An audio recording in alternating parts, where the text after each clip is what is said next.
बिस्मिल्लाहिर्रहमानिर्रहीम। अवल अल्लाह अलीम आला आलम जो धणी कादिर पंहिंजी कुदरत सी कायम आह कदीम वाली वाहिद वहदहू राज़िक रब रहीम सौसाराह सचो धणी चई हमद हकीम करे पाण करीम जोड़ऊं जोड़ जहानन जूं।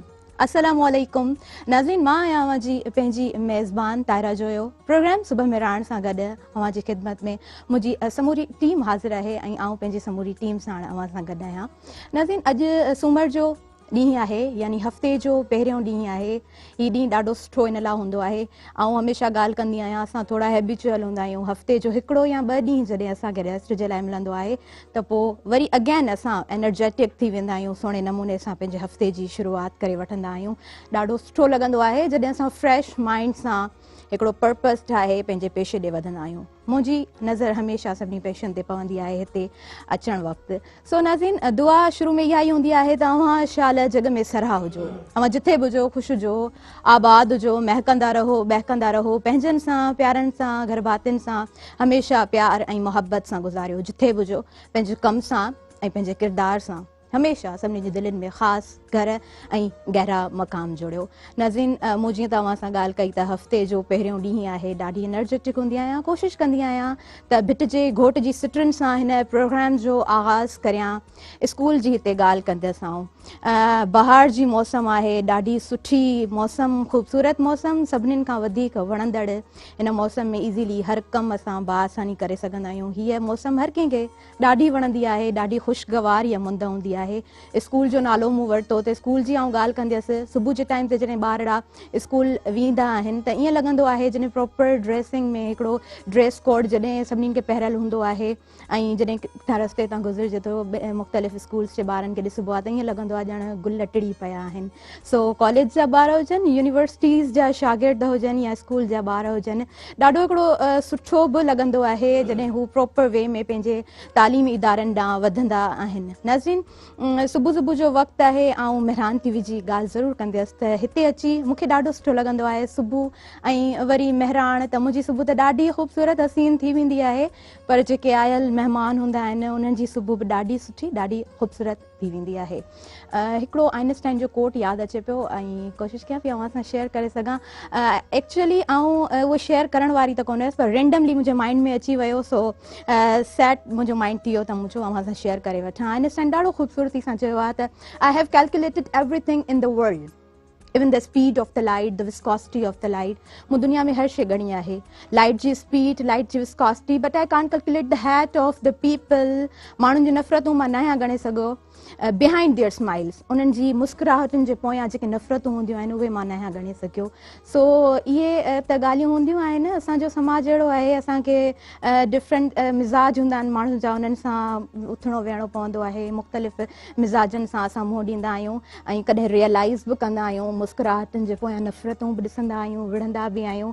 पर कोशिशि हमेशह ईअं करणु खपे त असां सुहिणे नमूने सां पंहिंजो जेको किरदारु आहे, यानी जेको पंहिंजो कमु आहे, उहो सुहिणे नमूने सां करे सघूं। नाज़रीन, अॻियां वधी रही आहियां पंहिंजे प्रोग्राम जी तरफ़, कुझु क़दम अॻियां वधाए हलंदसि। तव्हांखे हिन प्रोग्राम जो तसलसल हमेशह ख़बर हूंदी आहे।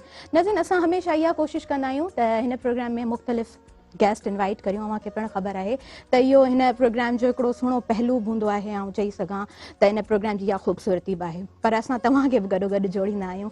तव्हां बि हिन प्रोग्राम में शामिलु थी सघो था, कॉल करे सघो था। स्क्रीन ते ॾिनल नंबर ज़रूरु हली रहियो हूंदो 022210255। इहो डायल कयो, तव्हां असांजे प्रोग्राम में शामिलु थियो, के तजवीज़ूं ॾियो, के सलाहूं ॾियो, को सुवाल करियो। आयल जेके महिमान हूंदा आहिनि, जेको टॉपिक हूंदो आहे उन जे हवाले सां बि ॻाल्हाए सघो था। टॉपिक जी ॻाल्हि कई मूं त तालीम ते ॻाल्हाईंदासीं, घणो फोकस कंदासीं त उन ते ॻाल्हाए सघूं। ऐं मेहरान टीवी जी त हूअं बि कोशिशि हूंदी आहे त असां तालीम खे अॻु भरो करे सघूं। सो नाज़रीन, हलां थी अॻियां पंहिंजे प्रोग्राम जी तरफ़, तारुफ़ जी तरफ़ हलंदसि। हिकिड़ी ॻाल्हि कंदी हलां त जेके असांजे मुआशिरे जा सुठा बाकिरदार इंसान हूंदा आहिनि उन्हनि खे कंहिं बि तारुफ़ जी ज़रूरत त कोन हूंदी आहे, पर आउं कोशिशि कंदसि त हिन प्रोग्राम जे तसलसल सां हुननि जो तारुफ़ सुहिणे नमूने सां कराए सघां। सो नाज़रीन, असां वटि रिटायर ब्रिगेडियर आमिर ज़ाहिद अॼु मौजूदु आहिनि हिन प्रोग्राम में। ख़ूबसूरत सुठा इंसान आहिनि हिन मुआशिरे जा। ऐं उनखां अलावा प्रोफेसर जुड़ियल सांघी असां वटि मौजूदु आहिनि। नज़ीन हू मेहरान यूनिवर्सिटी जा प्रोफेसर त आहिनि, पर गॾोगॾु मेहरान पब्लिक स्कूल जा प्रिंसिपल बि आहिनि।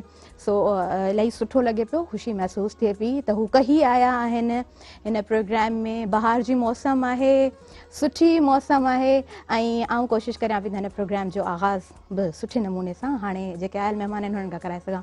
अस्सलाम वालेकुम, have a good morning, have a good day. Sir आप कैसे हैं? फाइन, बिल्कुल ठीक ठाक, जबरदस्त, ग्रेट। कैसा महसूस कर रहे हैं सुबह मेहरान में आके? जी सबका पहिरीं ते ऐं शुक्रगुज़ार आहियां मेहरान टीवी जो ऐं अवां सभिनि जो कि मूंखे हिते दावत ॾिनी। और जिस तरह आपने बताया कि एक खूबसूरत सुबह, वैसे भी सोमवार वाले दिन सुबह ज़रा मुख्तलिफ हुआ करती है और आज की सुबह भी हर अंदाज से मुख्तलिफ है। तो मुझे उम्मीद है कि नाजरीन के साथ और आपके साथ इंशाअल्लाह ताला हमारा ये जो वक्त है ये अच्छा गुजरेगा और हम एक दूसरे के तजुर्बात से इस्तिफादा कर सकेंगे। ज़बरदस्त, ॾाढो सुठो। मूं अव्हां खां सवाल उर्दू में कयो ऐं अव्हां सिंधी में जवाबु ॾिनो, मूंखे ॾाढो सुठो लॻो। प्रोग्राम जी शुरूआति असांजी ॾाढी सुठी थी वई। सो वधीक पाण इन गुफ़्तगू जे सिलसिले खे ज़रूरु जारी रखंदासीं, पर अॻियां हलंदासीं। जुड़ियल सांघी असां सां मौजूदु आहिनि, प्रोफेसर आहिनि, पाण प्रिंसिपल बि आहिनि। Sir, have a good morning, have a great day. कीअं महसूस करे रहिया आहियो हिते अची करे? बस नओं सुबुह आहे त नओं आगाज़ ऐं उम्मीद आहे त सुठो गुज़रंदो। ज़बरदस्त। हमेशह शाम खां वधीक ख़ूबसूरत ॾींहुं लॻंदो आहे सुबुह जो, छो त उन में हर शइ जी शुरूआति थींदी आहे ऐं उम्मीद इहा कई वेंदी आहे त उहा शुरूआति सुठी थिए। हमेशह माण्हू वटि पॉज़िटिव सोच हुजे त अलाह कंदो ॾींहुं बहितर गुज़रंदो। ज़बरदस्त, ॾाढो सुठो। आमिर ज़ाहिद, अव्हां रांदियूं बि खेॾंदा आहियो, शाइरी सां बि ताल्लुक़ रखो था, बहार जी बि मौसम आहे, कीअं पियो महसूस थिए? हीअ मौसम अव्हांखे कीअं लॻंदी आहे? ॿुधायां, आउं शाइर न आहियां पर अदीब आहियां ऐं 2 किताबनि लिखिया आहिनि। मौसम के हवाले से मैंने जो अभी अपनी मौजूदा किताब लिखी है उसमें एक पूरा मजमून, ये थोड़ा सा शगुफ्तगी से मैंने किताब लिखी है।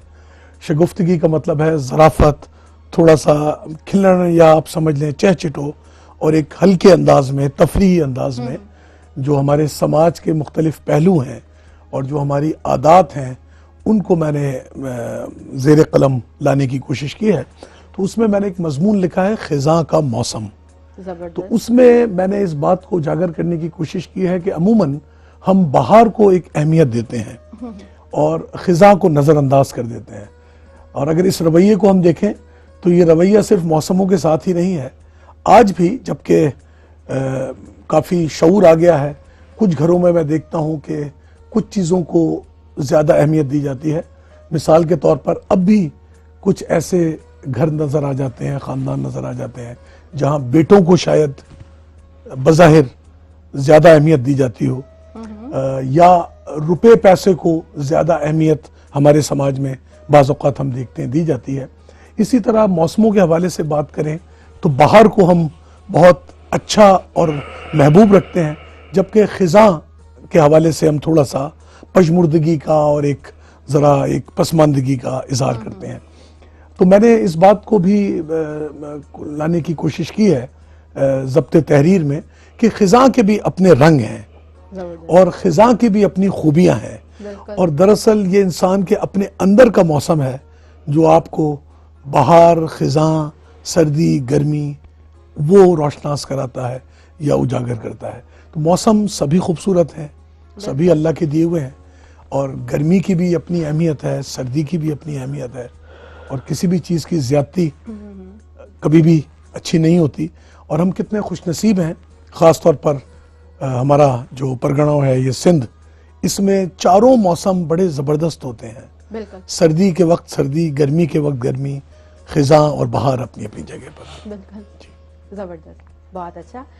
जुड़ियल सांघी, अव्हां सर ॿुधायो अव्हांखे कहिड़ी मौसम पसंदि आहे, कहिड़ी मौसम खे तरजीह ॾींदा आहियो? ईअं खणी पाण खे मौसम साईं डिटेल में ज़िक्र कयो आहे साईं आमिर ज़ाहिद, ऐं यकीनन मौसम सभु ख़ूबसूरत आहिनि। लतीफ़ साईं चयो, तव्हां बि शेर पढ़ियो त मूंखे बि हिकिड़ो यादि अची वियो त नैयर मुंहिंजे नींहुं उजारे अछो कयो। माण्हू ॾिसो रोअण में बि ख़ूबसूरत थो लॻे।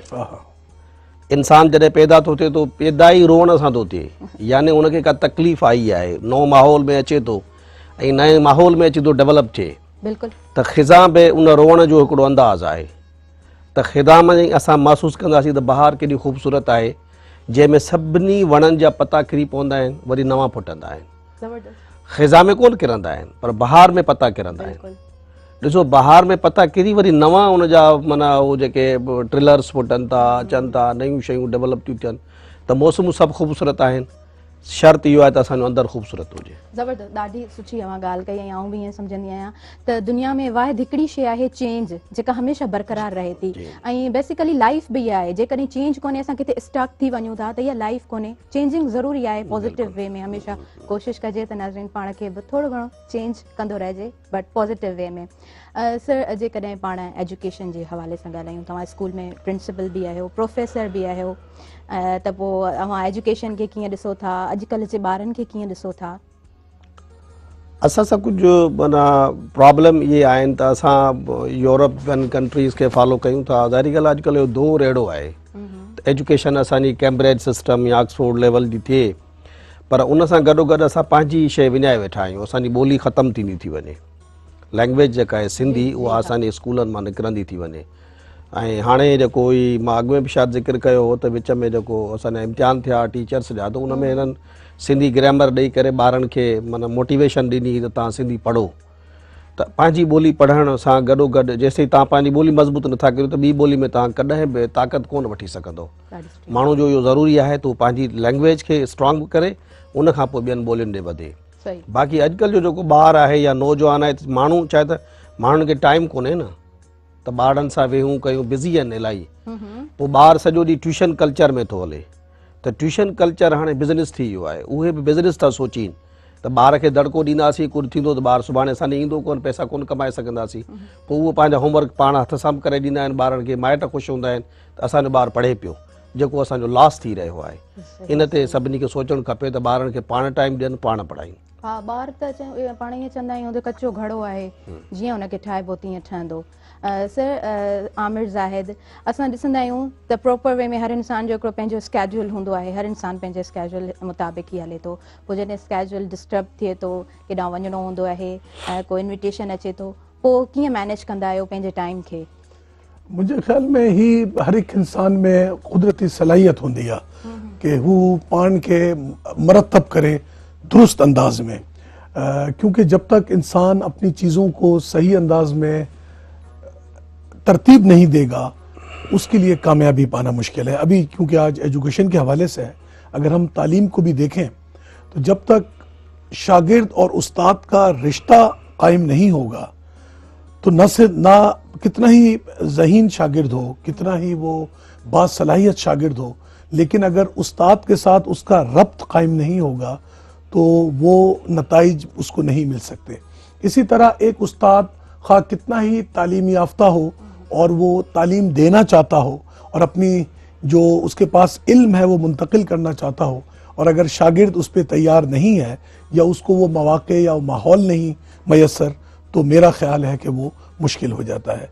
इसी तरह अगर हम मुआशरे की बाकी जगहों पर भी देखें अवाम और हुकूमत को आप देखिए कि अमूमन हम एतराज़ करते हैं हम कहते हैं कि जी ये प्राइवेट हो गई चीज़ें या अब वो बात नहीं है हुकूमती इदारों में लेकिन ये जितनी जामियात हैं हमारे पास जामशोरों में कितना अजीम दुनिया का अजीम तरीन तालीमी शहर है ये हुकूमत ने बनाया है।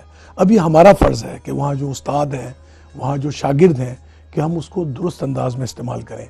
फिर आप देखें हर ताल्लुके की सतह पर डिग्री कॉलेजेस हैं अस्पताल हैं हर इलाके में हर देह में हर गोठ में यूनियन काउंसिल्स में आप देखती हैं कि बेसिक हेल्थ यूनिट हैं बुनियादी तिब्बी मराकज़ हैं लेकिन हम उसको सही तरह इस्तेमाल नहीं कर रहे। फिर मैं देखता हूँ कि हर जगह सरकारी लाइब्रेरीज कायम हैं हम उनसे फ़ायदा नहीं उठा रहे। तो जहाँ तक अपने आप को तरतीब देने की बात है ऑर्गेनाइज करने की बात है ये हर इंसान का फ़र्ज़ है कि वो अपने ज़िंदगी को अपने मामूलात को बाकायदा तौर पर सोच समझ कर एक अंदाज में तरतीब दे और उससे इंशाअल्लाह ताला उसको फ़ायदा होगा। न सिर्फ उस इंसान को फ़ायदा होगा बल्कि उसके इर्द गिर्द रहने वालों पे उसका असर आएगा और बहैसियत मजमूई पूरे समाज पे एक मस्बत असर आएगा। बहुत खूबसूरती से आपने बताया। हींअर वक़्तु थी वियो असांजो ब्रेक जो। सो नाज़रीन, हलूं था असां हिकिड़े नंढड़े वक़फ़े जी तरफ़, जल्दी मोटी ईंदासीं। अवां असां सां जुड़िया रहिजो।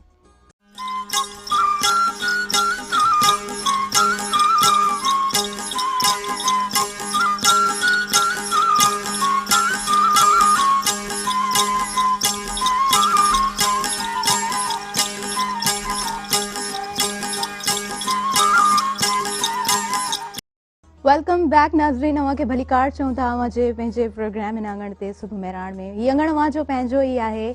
मूं अवां खे पहिरीं बि ॿुधायो, असां अवां खे जोड़े हलंदा आहियूं ऐं स्क्रीन ते ॾिनल नंबर ज़रूरु हली रहियो हूंदो। हिकु दफ़ो ॿीहर आउं अनाउंस कंदी हलां, 02221028555 इहो डायल कयो, तव्हां असांजे प्रोग्राम में शामिलु थियो, के सवाल करियो, कुझु ॻाल्हायो असां सां, कुझु वंडियो, त हीउ प्रोग्राम ज़रूरु ॾाढो सुठो लाभाइतो थी वेंदो ऐं हिन प्रोग्राम में 4 चंड बि लॻी वेंदा। नाज़रीन, हिन प्रोग्राम जी ख़ुशूसियत इहा हूंदी आहे त असां कोशिशि कंदा आहियूं त हिन प्रोग्राम खे लाभाइतो करे सघूं, के अहिड़ियूं ॻाल्हियूं कयूं, के अहिड़ा सवाल करे सघूं जंहिंसां अव्हांखे बि फ़ाइदो थिए ऐं असांखे बि फ़ाइदो थिए। सो नाज़रीन, आऊं हलंदसि आयल महिमाननि जी तरफ़। जुड़ियल साॻी असां सां गॾु आहिनि, प्रोफेसर बि आहिनि, मेरहान यूनिवर्सिटी जो हिकिड़ो स्कूल आहे मेरहान पब्लिक स्कूल, उन में पाण प्रिंसिपल बि आहिनि। सर, अव्हां ॿारनि जो ॿुधायो त अॼुकल्ह जा ॿार कीअं आहिनि या पेरेंट्स खे केतिरो ध्यानु ॾियणु खपे, पर तालीमी जेको मयार आहे उन ते अव्हां जी केतिरी नज़र आहे, उन ते कीअं रोशनी विझणु चाहींदव? इहो त हाणे हर माण्हू जी पंहिंजी अदी सोच आहे ऐं पंहिंजी महिनत आहे। असल में मां वरी बि चवंदो आहियां त हर माण्हू पंहिंजे हिसे जो कमु करे, टीचर पंहिंजे हिसे जो कमु करे, पेरेंट पंहिंजे हिसे जो कमु करे, शागिर्द पंहिंजे हिसे जो, ऐं गवर्नमेंट जेका आहे उहा पंहिंजे हिसे जा कमु करे, त शायदि काफ़ी मामलात ख़ूबसूरत थी वेंदा। ऐं मिसाल हिकिड़े क्लास में वञा थो ऐं उते वेही ॿारनि सां रुॻो मज़ाक करियां, जोक करियां, त शायदि उहो सॼो टाइम मां किल करे छॾियो। ऐं वॾे में वॾो गुनाह हिन टाइम जो किल करण ई आहे, छो त टाइम ख़ुदि माना हिकिड़ी वॾी हैसियत रखे थो। टाइम जे लाइ अलाह साईं फरमायो त ज़माने खे बुरो भलो न चओ, असीं पाण आहियूं। त असीं जॾहिं टाइम जो क़दुरु न कंदासीं त असीं पोइते रहिजी वेंदासीं। इन करे असांजो हर फ़र्द, जीअं साईं ज़ाहिद साहब बि ॻाल्हि कई, आमिर साहब, त ॾिसो इदारा त पाण वटि क़ाइमु आहिनि, इदारनि खे हलाए कोन था सघूं। हाणे इन जो कारण केरु आहे? उहो असीं पाण आहियूं। असीं पाण सोचूं, पाण एक्टिवेट थींदासीं त शायदि मामलात काफ़ी बहितर थी वेंदा। इन करे उहे जेके लेबोरेटरीज़, उहो चवंदा आहिनि न त तव्हां जेके कुझु ऑप्टिमाइज़ेशन ऑफ रिसोर्सिस, तव्हां वटि भली रिसोर्सिस थोरा हुजनि पर उनखे ऑप्टिमाइज़ ताईं त खणी वञो न, यूटिलाइज़ त कयो न, जेतिरो आहे ओतिरो कयो। माना थोरो थोरो जेकॾहिं क़दम तव्हां अॻियां वधंदा वेंदा त शायदि तव्हां सां मुआशिरो बि गॾु बीहंदो। जे असां पाण कूड़ा थींदासीं त असां सां मुआशिरो गॾु कोन बीह सघंदो। इन लाइ इहो तमामु ज़रूरी आहे त पहिरियां माण्हू पाण पॉज़िटिव थिए ऐं पोइ मामला बहितर थी वेंदा। सही, ॾाढो सुठो। यानी त जेको असां पोइ बि इन ॻाल्हि ते ईंदासीं त जेको असांजो पंहिंजो रोल आहे असां उहो कहिड़े तरीक़े सां पॉज़िटिव करणो आहे। सही, ॾाढो ज़बरदस्त, ॾाढो ख़ूबसूरती सां अव्हां ॿुधायो। सर आमिर ज़ाहिद, अव्हां ॾिसो था असांजा जेके बि इदारा हलनि था, पोइ भले प्राइवेट सेक्टर्स हुजनि, गवर्नमेंट सेक्टर्स हुजनि, उन्हनि जो कीअं रोल आहे, अव्हां जी केतिरी नज़र आहे, कीअं रोशनी विझणु चाहींदव? जी, जैसा कि अभी जुड़ियल साहब ने भी कहा कि हमने अचानक सरकारी तालीमी निज़ाम से प्राइवेट की तरफ हमने शिफ्ट कर लिया और ये तब्दीली इतनी अचानक हुई कि प्राइवेट सेक्टर में तालीम आने के बाद ये एक बिज़नेस या कारोबार बन गया, जो कि दरअसल एक बहुत यूँ समझ लीजिए कि ख़तरनाक बात है। इसका जहाँ कारोबार के अलावा नुकसान हुआ वो तबकाती निज़ाम यहाँ पर एक तख्लीक हुआ। जो गरीब लोग हैं या जो लोग अफोर्ड नहीं कर सकते वो सरकारी स्कूलों में रह गए और नज़रअंदाज कर दिए गए, और जो लोग अफोर्ड कर सकते थे भारी फीसें, और हमने अपने समाज में जो ज़्यादा फीस दे सकते थे उनमें स्कूल्स में तालीम के अलावा दूसरी चीज़ों को ज़्यादा अहमियत देना शुरू की। उसकी वजह से मुआशरे में मुख्तलिफ तबके, सिर्फ प्राइवेट स्कूल्स की भी आप देख लें तो कैटेगरीज हैं। अब दरअसल तालीम या सिलेबस या निसाब तो वही है, एक पहली जमात के बच्चे को या 5वीं जमात के बच्चे को या कॉलेज के बच्चे को आपने वही सिलेबस पढ़ाना है, लेकिन शायद वालिदैन भी कहीं ना कहीं सोचते हैं कि हम तालीम खरीद लेंगे। जैसे अभी ट्यूशन की बात प्रोफेसर जुड़ियल साहब ने की, एक अच्छे प्रोफेसर के पास आप ट्यूशन पढ़ाने भेज दें तो इसका ये कतई मतलब नहीं है कि बच्चा आलिम फाजिल होकर आएगा।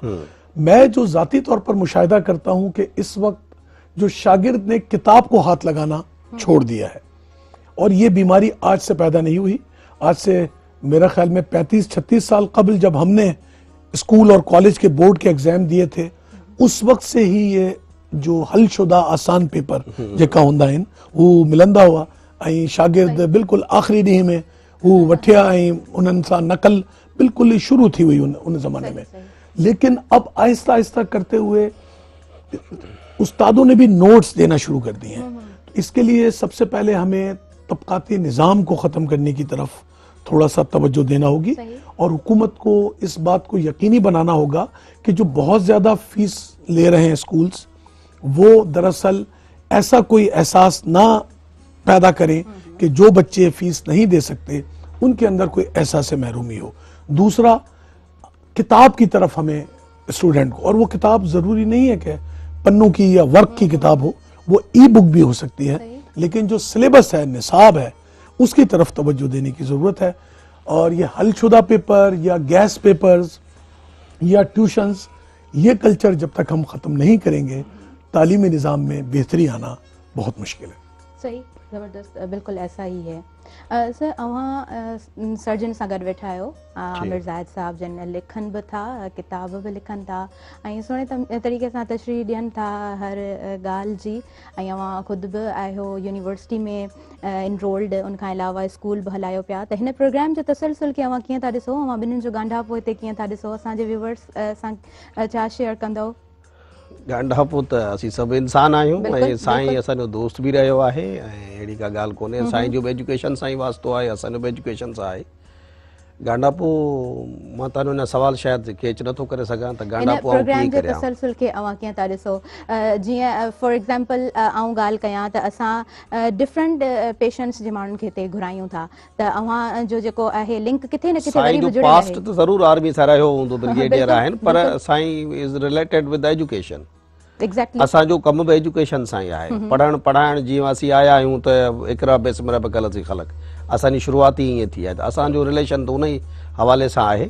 ऐं जेकॾहिं साईं राइटर रहियो आहे तॾहिं बि असांखे ख़ुशी आहे ऐं काफ़ी मामलात में असांजूं हमांगियूं आहिनि। ऐं हीउ प्रोग्राम जेको आहे ख़ासि करे उहो ॾाढो ख़ूबसूरत आहे। त असां तव्हां तालीम ते ॻाल्हायो था, पर तालीम ते मां चवंदुसि त हाणे थोरो प्रैक्टिकल निकिरी अचनि माण्हू।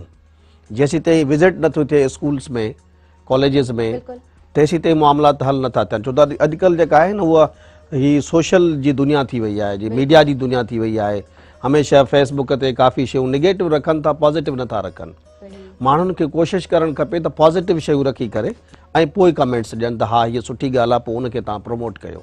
सही, सोशल मीडिया खां प्रिंट मीडिया ताईं असां ॾाढो अॻियां अची चुका आहियूं, पर आऊं पोइ बि वरी ईअं चवंदी आहियां त ॻाल्हि करणु वरी उनखे अमली ज़िंदगी में इख़्तियार करणु, इहो हिकिड़ो वॾो डिफरेंस बि आहे। पर जेकॾहिं कोई इंसान पंहिंजी अमली ज़िंदगी में पॉज़िटिव शयूं आणे थो त शायदि हू समाज खे कुझु सुठो ॾिए थो। सर, अव्हां छा था सम्झो त हिकिड़ो लीडर ऐं हिकिड़ो बॉस, उनजो डिफरेंस छा आहे?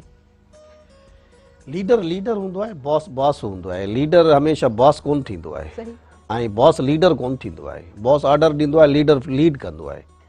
बॉस चवंदो आहे हीउ कमु करे अचो, लीडर चवंदो आहे अचो त गॾिजी था कमु करे वठूं। जीअं पंहिंजे स्कूल में अव्हां लीडर आहियो, अव्हां बॉस आहियो? मां कोशिशि कंदो आहियां त लीडर थियण जी कोशिशि कंदो आहियां ऐं क्लास पाण वठंदो आहियां। प्रैक्टिकली का टीचर पढ़ाईंदी आहे, यकीनन हुनजो पंहिंजो सब्जेक्ट आहे, अहिड़ी ॻाल्हि न आहे।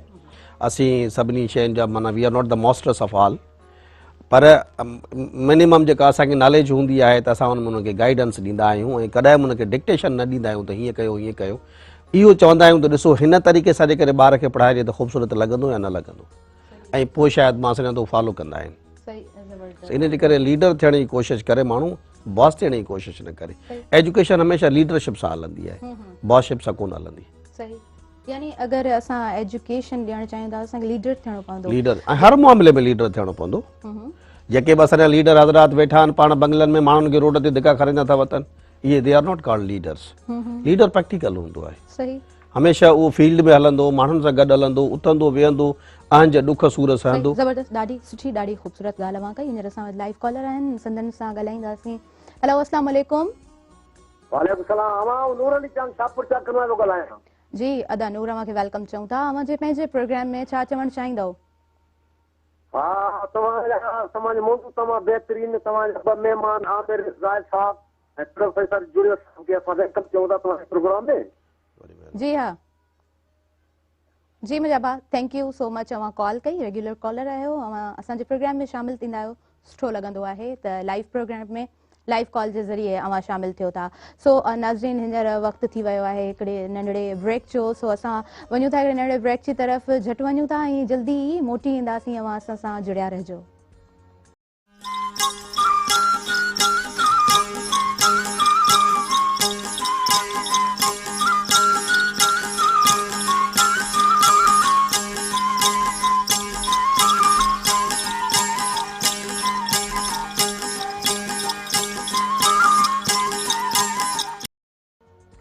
वेलकम बैक नाज़रीन, अवां खे भली कार चऊं था अवां जे पंहिंजे प्रोग्राम में।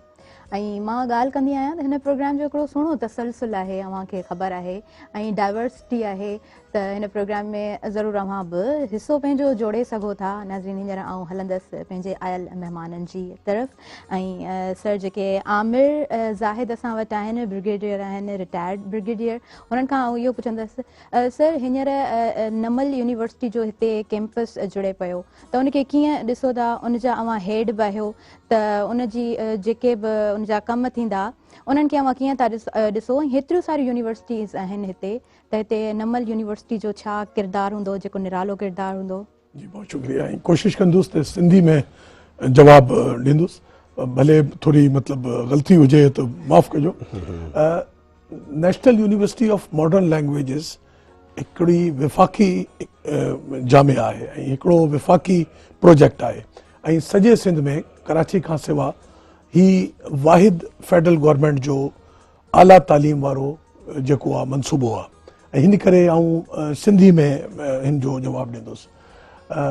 असां वटि ज़मीन आहे कोसार जे इलाइक़े में, ऐं हिन वक़्तु असांजो कैंपस हले पियो लतीफ़ाबाद यूनिट नंबर 9 में, ऐं इंशाअल्लाह ताला कासिम चौक ते बि हिन जी अडावट थींदी। असां वटि हिते 4 एकड़ कासिम चौक ते आहे ऐं 3 एकड़ गुलिस्ताने सरमस्त में आहे। तो हिन करे कि असां वटि अल्हम्दुलिल्लाह रब्बिल आलमीन काफ़ी ज़मीन आहे, ऐं इन में इंशाअल्लाह ताला हिन माली साल सां हुन जी तामीर ऐं अडावट जो कम बि शुरू थींदो। हिन वक़्तु असां वटि 1000 शागिर्द आहिनि ऐं 7 जेका आहिनि डिपार्टमेंट्स में असीं तालीम ॾियनि पिया। हिन में BS इंग्लिश, MA इंग्लिश यानी डिपार्टमेंट ऑफ इंग्लिश, उनखां सवाइ BBA यानी डिपार्टमेंट ऑफ मैनेजमेंट साइंसिस, ऐं मीडिया एंड कम्युनिकेशन स्टडीज़, ऐं कंप्यूटर साइंसिस, इंशाअल्लाह ताला सॉफ्टवेयर इंजीनियरिंग भी शुरू थींदी, फिज़िकल एजुकेशन, B.Ed ऐं एजुकेशन जा जेका ॿिया कोर्स आहिनि हू बि हलनि पिया। तो ऐं असांजी जेकी स्पेशलिटी आहे, ख़ुसूसियत आहे, हू ॿोलियुनि जे हवाले सां आहे। नेशनल यूनिवर्सिटी चार्टर्ड आहे फेडरल गवर्नमेंट जी, HEC फेडरल गवर्नमेंट जी, ऐं असां वटि 29 ॿोलियुनि जा 29 जेकी ज़ुबानुनि आहिनि, ऐं हिन में 12 जेकी आहिनि हू ऑक्सीडेंटल आहिनि ऐं 17 जो हैं वो ओरिएंटल आहिनि। तो हमारे पास आप कोई भी ज़बान लीजिए, कोरियन है, English, French, Arabic, Turkish, Chinese, Malaysian, Indonesian, Japanese, you name any, German, you name any language, वो हम उसका कोर्स चलाने का वो है। फिर हमारी जितनी पाकिस्तानी ज़ुबानें हैं उनकी, और फिर जो एशियाई ज़ुबानें हैं जैसे हिंदी है, बंगाली है, इन सब की भी तालीम हमारे पास दी जाती है। तो इस लिहाज से जामिया नमल जो है वो एक मुमताज़ हैसियत की हामिल है कि ज़ुबानों में डिग्री कोर्सेज पाकिस्तान में वाहिद ये जामिया है जो देती है।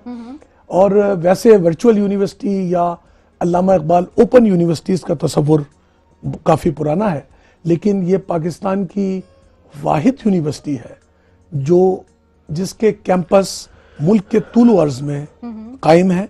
और माशाल्लाह अब हमारे 10 कैंपसेस हैं, चारों सूबाई दारुल हुकूमत में, इस्लामाबाद, पिंडी, उसके अलावा मुल्तान, फैसलाबाद, गवादर, और अब मुजफ्फराबाद और गिलगित में भी कायम हो रहा है। इसी तरह हैदराबाद को ये अहमियत हासिल है और खुसूसियत हासिल है कि यहाँ भी इंशाअल्लाह ताला एक अजीमुशान इसका कैंपस कायम होगा। और मैं ख्वाहिश रखता हूँ और यकीनी तौर पर दावत दूंगा कि जो हमारे तुलबा सिंध के तमाम इलाकों से हैं वो ज़्यादा से ज़्यादा तादाद में तशरीफ़ लाएँ। और हम मयार कोशिश करते हैं कि तालीमी मयार हमारा इस्लामाबाद के मुकाबले का हो। सही। तो मैं अक्सर अपने तलबा को ये कहता हूँ कि आप हैदराबाद में रहते हैं, यहाँ पर आप हैदराबाद का समझ लीजिए तालीम हासिल करेंगे, लेकिन आपको डिग्री जो है वो इस्लामाबाद की मिलेगी। तो इस हवाले से मैं चाहूँगा कि अभी भी हमारे पास शिकारपुर, खैरपुर, हाला, मीरपुर ख़ास तकरीबन सभी इलाकों के शागिर्द हैं, लेकिन ये एक बहुत अच्छी सहूलत है और इससे ज़रूर तलबा को फ़ायदा उठाना चाहिए। सही, ज़बरदस्त, ॾाढो सुठो।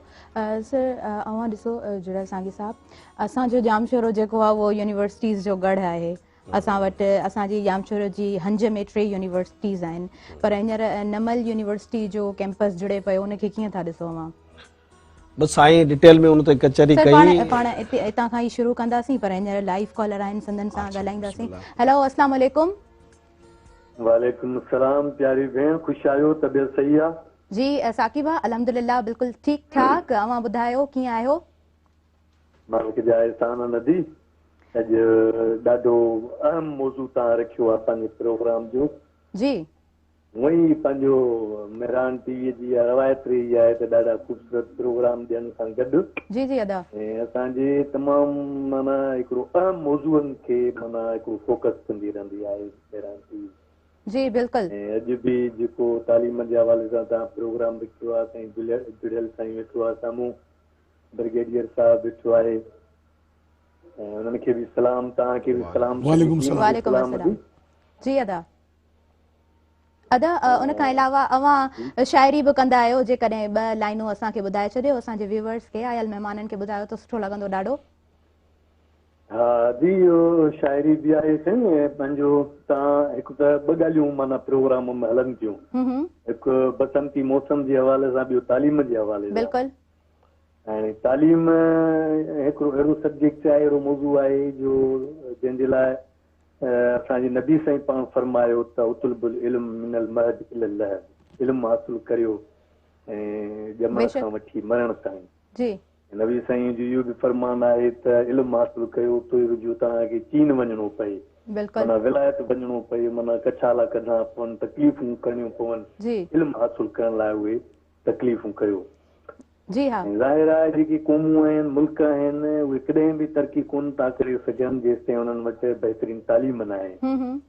ऐं असां वटि वॾो फुक़दान रहियो आहे पंहिंजो जेको सब्जेक्ट आहे, पंहिंजो तालीम जे हवाले सां डिस्कस थियणु खपनि। तालीम जे मौज़ूअ खे बुनियादु बणाए माण्हू तालीम जे मुख़्तलिफ़ पंहिंजो पहलुअनि ते पंहिंजो ॻाल्हाए, ऐं जेको असांजी तालीम खे जेको अप करण जे लाइ, तालीम खे वधाइण जे लाइ, त हुनखे तरक़ी वठण जे लाइ तजवीज़ूं बि ॾियणियूं खपनि, उन्हनि ते बहस करणु खपनि। ऐं तालीम ते वधि में वधि असां वटि वॾे में वॾो नुक़सानु त हाणे रिसेंटली 2-3 सालनि खां वठी जेका कोरोना आहे, तमामु वॾो नुक़सानु ॾिनो आहे असांजी तालीम खे। ऐं हाणे जॾहिं वरी अलाह जी महिरबानीअ सां उहो माहौल थिया आहिनि ऐं तालीमी इदारा खुलिया आहिनि, न सिर्फ़ु उस्तादनि खे पंहिंजो जेको फर्ज़ आहे, हा बिल्कुलु बिल्कुलु किरदार निभाइणु खपे। ॾाढी सुठी ॻाल्हि, ॾाढी ख़ूबसूरत ॻाल्हि अवां जोड़ी। वालिदैन ते बि जेको साईं जुड़ियल साईं या ब्रिगेडियर साहिब जेकी ॻाल्हियूं कंदा, जी हा बिल्कुलु इहो वालिदैन ते तमामु घणो जेको आहे सो इहो ज़िमेवारी आहे त उहो पंहिंजनि ॿारनि ते नज़र रखनि, ऐं हुन सां गॾोगॾु उस्तादनि खे बि पंहिंजो जेको फर्ज़ आहे उहो ईमानदारी सां पूरो। बिल्कुलु एक्यूरेट ॻाल्हि कई आहे अवां, ॾाढी सुठी ॻाल्हि, ॾाढो सुठो अवां पंहिंजो पाण खे हिन प्रोग्राम सां जोड़ियो, ॾाढो सुठो लॻो। अवां कॉल कंदा आहियो ऐं हिन प्रोग्राम में शामिल थींदा आहियो, थैंक यू सो मच साकिबा। ऐं नाज़रीन ईअं ई अवां बि कॉल करे सघो था, हिन प्रोग्राम में शामिल थी सघो था, अवां बि पंहिंजी ॻाल्हि हिन प्रोग्राम में जोड़े सघो था, ईअं हिन प्रोग्राम जी ख़ूबसूरती ई आहे। सो ऐं जुड़ियल सांगी साहिब जिन जी तरफ़ हलंदसि। जी सर, अलाए कहिड़ो सवाल हुयो? सर मूं इहो सवाल कयो त सर जिन जी ॻाल्हि अवां ॿुधी, हा यूनिवर्सिटी जेकी असल में छा आहे त सभु इदारा पंहिंजो पंहिंजो कमु कंदा न। ॾिसो साईं जन जीअं अगरि डिटेल में ॻाल्हायो वियो त ॿाहिरीं दुनिया जे लैंग्वेजिस ते कमु कनि पिया। जी हा, हिकिड़ा कोर्सिस मिसाल कंप्यूटर साइंस में, सॉफ्टवेयर में, उहो त हुअं ई ॿियनि वटि बि हलनि था, साईं वटि बि हलनि था। अॼुकल्ह हिकिड़ी पॉपुलेशन ग्रोथ आहे, माण्हुनि जी ज़रूरत आहे एॾी, माना जीअं तव्हां वटि बिज़नेस घणो आहे, ऑनलाइन बिज़नेस बि थिए थो, माण्हू सभु कमाइनि पिया, सभु ख़ुशहाल आहिनि। सॉरी, एजुकेशन ईअं हले थी, ऐं एजुकेशन जी का बि एंड कोन्हे का। लैंग्वेजिस ही सेखारनि पिया। असांजो इदारा जेके पंहिंजे जीअं इंजीनियरिंग जी फील्ड आहे, असां वटि इंजीनियरिंग जी फील्ड आहे, असां वटि उहा इंजीनियरिंग सेखारी थी वञे। सिंध यूनिवर्सिटी आहे त उहा जनरल यूनिवर्सिटी आहे, उते जनरल टॉपिक्स पढ़ाया था वञनि। केमिस्ट्री आहे, बायोकेमिस्ट्री आहे, तव्हांजी एंथ्रोपोलॉजी आहे, इकोनॉमिक्स आहे, बिज़नेस आहे, मुख़्तलिफ़ डिपार्टमेंट। पासे में लम्स यूनिवर्सिटी आहे जेका मेडिकल साइंसिस आहे ऐं फिजियोथेरापी पढ़ाइनि पिया, डेंटिस्ट्री पढ़ाइनि था। पासे में आर्ट जी यूनिवर्सिटियूं आहिनि। त इल्म जी त का माना शइ कोन्हे न। ऐं उहे हर को पंहिंजो पंहिंजो किरदारु जेको निभाईंदो अॻियां ईंदो। कॾहिं ही पोज़ीशन खणंदा, कॾहिं असां खणंदासीं, कॾहिं केरु ईंदो, कॾहिं केरु ईंदो। ख़रीदार ख़ुदि बाज़ार मुस्तफ़ा ख़रीदार ख़ुदा ही दुनिया आहे। हिन में जेको जेतिरी कॉम्पिटिशन कंदो ओतिरो अॻियां ईंदो। तंहिंजे करे हर को पंहिंजो पंहिंजो हिसो जेकॾहिं संभालींदो त शायदि पोइ त कोन थींदा। ॾाढी सुठी, ॾाढी ख़ूबसूरत ॻाल्हि, ॾाढो सुहिणे तरीक़े सां एंड कयो। हिन ॻाल्हि ते आऊं कुझु बिल्कुलु मां ऐड करणु चाहियां। हिकु दफ़े हिकिड़े फोरम ते आऊं ॻाल्हि कई कि इंशाअल्लाह ताला छाकाणि ते जामशोरो जेको आहे हू दुनिया में सभ खां वॾो ऐं अज़ीम जेको तालीमी शहर आहे। ऐं हिननि जी जामशोरे जी जेका तजुर्बात आहिनि ख़ासि सुठा आहिनि या सिखणु घुरिजा आहिनि, हुननि जी तजुर्बात सां इंशाअल्लाह ताला असीं नमल वारा जेका आहे उहो सिखंदा। ऐं असांजो मक़सदु फेडरल गवर्नमेंट जे हिन प्रोजेक्ट जो मक़सदु कतई रक़ाबत जो न आहे, क़राबत वधाइण जो आहे। तो असां क़राबत जे लाइ आहिनि, रक़ाबत जे लाइ न आहिनि। ऐं आऊं पाण हली तमामु वाइस चांसलरनि खे उन सां मुलाक़ात कई ऐं उनखे दरख्वास्त कई कि आप सर हमारी तरफ तशरीफ लाइए। और सभी वाइस चांसलर्स, सिर्फ जामशोरो ही नहीं बल्कि मैं जो हमारे मरी साहब हैं फ़तेह मोहम्मद टंडो जाम यूनिवर्सिटी के, उनका शुक्रगुजार हूँ कि वो खुसूसी हम पे शफ़क़त और निस्बत रखते हैं। कलोड़ो साहब, बहुत मेहरबानी उनकी। लम्स के जो अभी हमारे साथ बीका राम साहब थे, वो कई दफ़ा हमारे पास तशरीफ लाए। फिर उकैली साहब और अब ताहा साहब जो हैं, तो ईच वन ऑफ अस, हम सब, और जुड़ेल साहब, शायद उस वक्त हम बताना, जुड़ेल साहब ने थोड़ा सा उससे कसरे नफसी से काम लिया।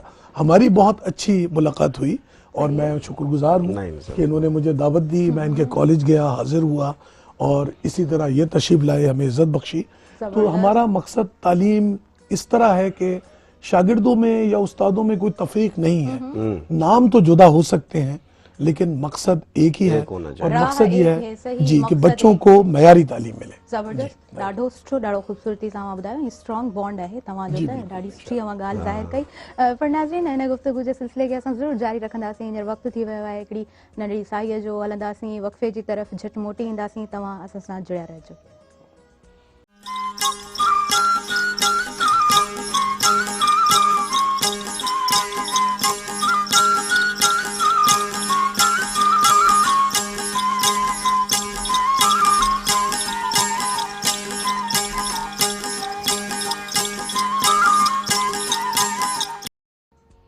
वेलकम बैक नाज़रीन, अवां खे भली कार चऊं था अवां जे पंहिंजे प्रोग्राम सुबुह मेहरान में।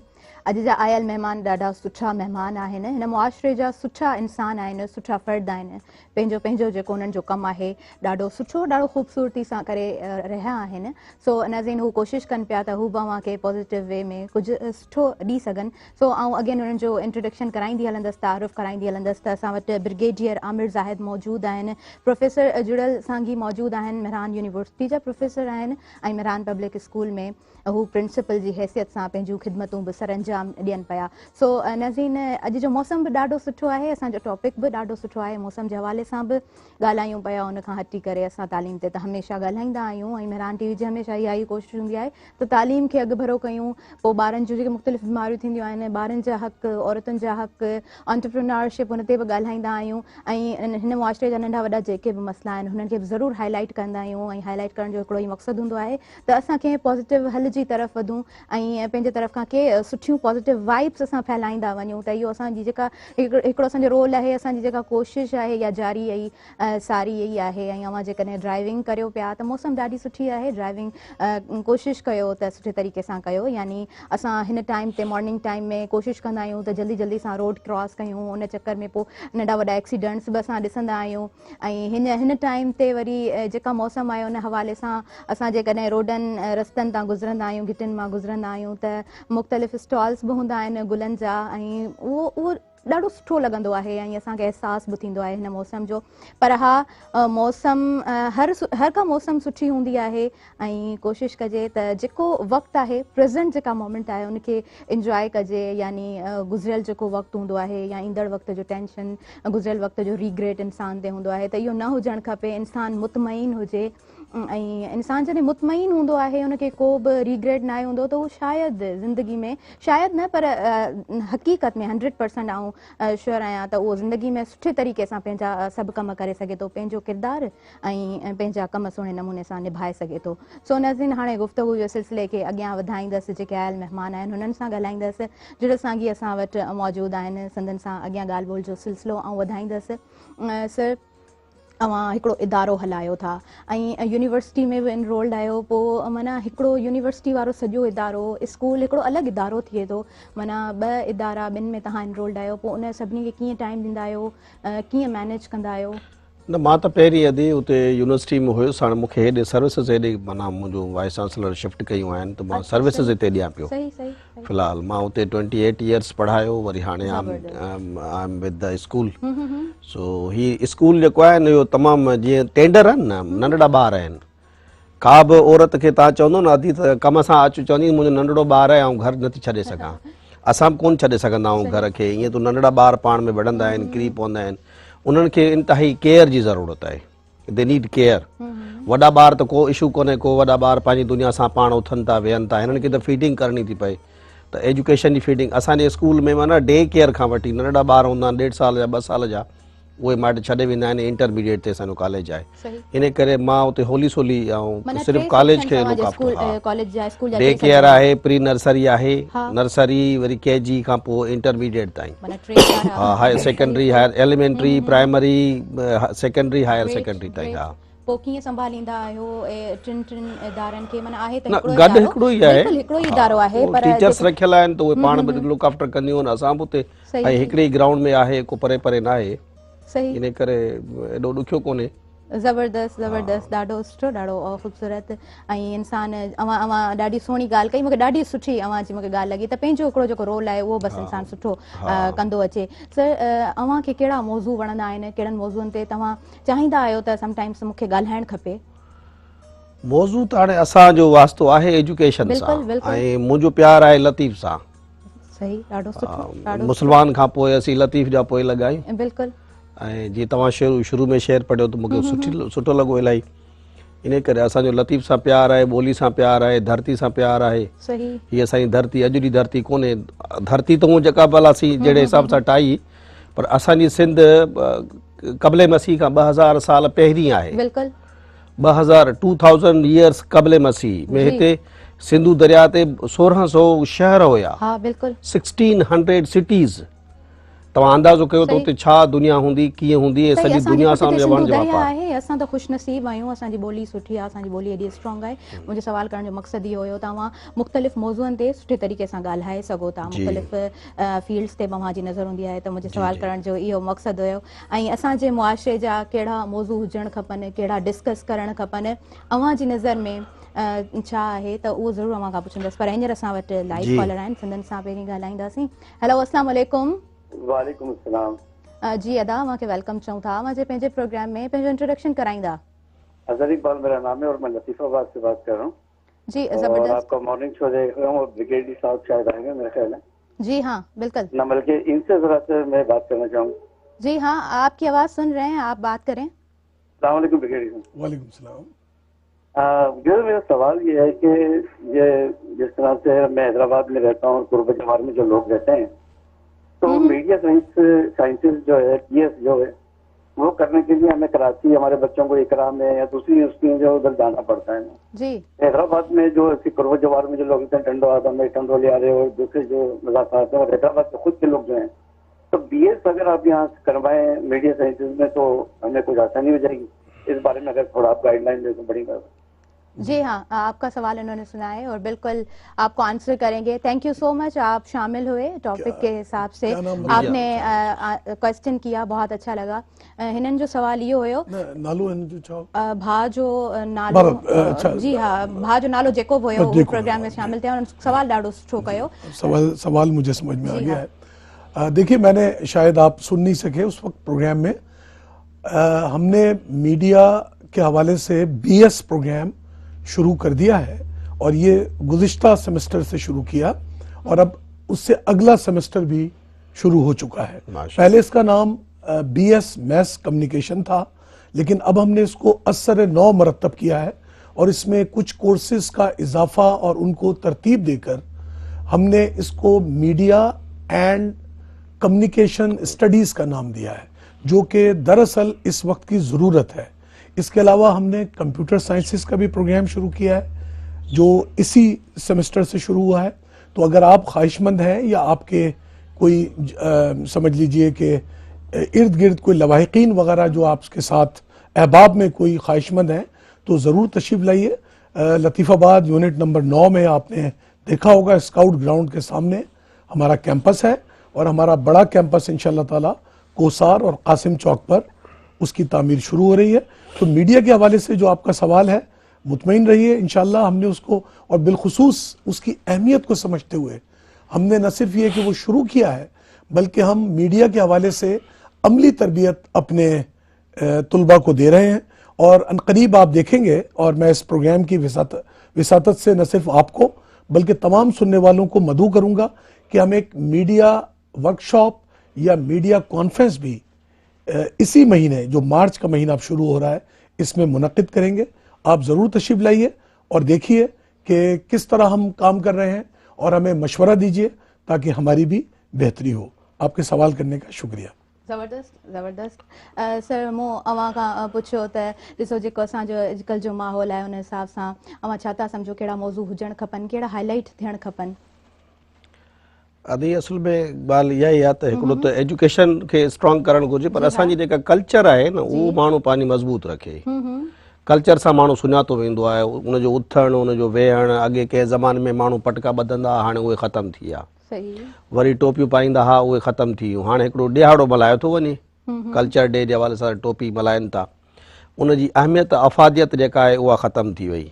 छो त जीअं सुन्नत मुहम्मद आहे त कोई माण्हू ॾाढ़ी रखराए थो त उनखे वरी उनजे कोड में रहणो पवंदो आहे। असां को ड्रेस कोड पाए था वञूं यूनिवर्सिटियुनि में या कॉलेजिस में, स्कूल्स में, त उनजो बि हिकिड़ी अहमियत हूंदी आहे। त उहो ॿारु किथे बि हरकत कंदो, किथे बि का ग़लति कमु कंदो त पकड़िजी पवंदो त फलाणे स्कूल जो ॿारु आहे। त असां बि ईअं आहियूं, असांजी कल्चर खे जेसीं मज़बूत न कंदासीं त कीअं ख़बर पवंदी त सिंधी माण्हू आहे या को ॿियो माण्हू आहे। तंहिंजे करे कल्चर ॿोली खे तमामु मज़बूती सां माण्हू पकड़ीनि ऐं उन सां गॾोगॾु पंहिंजी ॿोलीअ में पहिरियां एजुकेशन, इन खां पोइ ॿी ॿोली में। ज़बरदस्त ज़बरदस्त, सुठी ॻाल्हि अवां कई। ऐं हूअं बि एज़ पर रिसर्च जेकॾहिं पाण ॻाल्हि कयूं त इहा साबित थियल आहे, जेकॾहिं ॿारु नंढड़ी उमिरि में हू पंहिंजी फर्स्ट लैंग्वेज में सिखे थो त ॾाढो क्रिएटिव, वधीक क्रिएटिव थी सघे थो। त इहा ॻाल्हि त साबित आहे। पर जेके सुघड़ आहिनि, पाण ॾिसूं था ॻोठनि जी तरफ़, इवन शहरनि में बि जेके सुघड़ मिलनि था, उहे पटको पाइनि था, टोपी पाइनि था, उन्हनि जो लुक उहो ई आहे। पर जेकॾहिं असां पंहिंजे अॼुकल्ह जे माहौल जी ॻाल्हि करियूं त ॿार जेके स्कूल वञनि था, ज़ाहिरी ॻाल्हि आहे उहे किथे न किथे माना ईअं पाण चऊं त हू पसंदि कनि था थोरो मॉडर्न रहणु। मॉडर्न ॾिसो न, हाणे अॼुकल्ह जे में यूनिवर्सिटी में माण्हू हाफ पाए था अचनि, जेको माना चढ़ा पाए था अचनि। इहो कहिड़ी माना क़िस्म जो असांजो माना अख़लाक़ियात आहे? इहा असांजी इथिक्स आहे। नियाणियूं हलनि थियूं, शहरनि में इवन माण्हू पायो था घुमंदा अथनि, केरु कोन थो चवे। लॉ एनफोर्समेंट एजेंसी वारा कुझु कोन था कनि, पुलिस वारा कुझु, छो त वॾा माण्हू न अलाए केरु आहिनि, पोइ माना वॾा माण्हू आहिनि त उहे माना ईअं चढ़ा पाए घुमंदा वठंदा। असांजे कल्चर खे ख़राबु कयो थो वञे। असांजी सॼी इथिक्स जेका आहिनि उहो माना मॉरल वैल्यूज़ जेके आहिनि डिवैल्यूड थी वेंदी। सही ज़बरदस्त। माना असां पंहिंजे कल्चर सां जुड़ियल हुजूं, इहो ई बहितर आहे। ब्रिगेडियर साहिब जिन खां आऊं इहो सुवाल पुछणु चाहींदसि, सर अवां छा था सम्झो हिकिड़े उस्ताद जी डेफिनेशन छा आहे? उस्ताद जी डेफिनेशन ही आहे कि शागिर्द के उस्ताद न लगे, उनके दोस्त लगे ऐं हुन सां मिले रुले मिले पंहिंजे शागिर्दनि में उन्हनि खे एतिरे नमूने सां तालीम ॾे, पंहिंजो इल्मु ॾे कि कंहिंखे ख़बर ई न हुजे।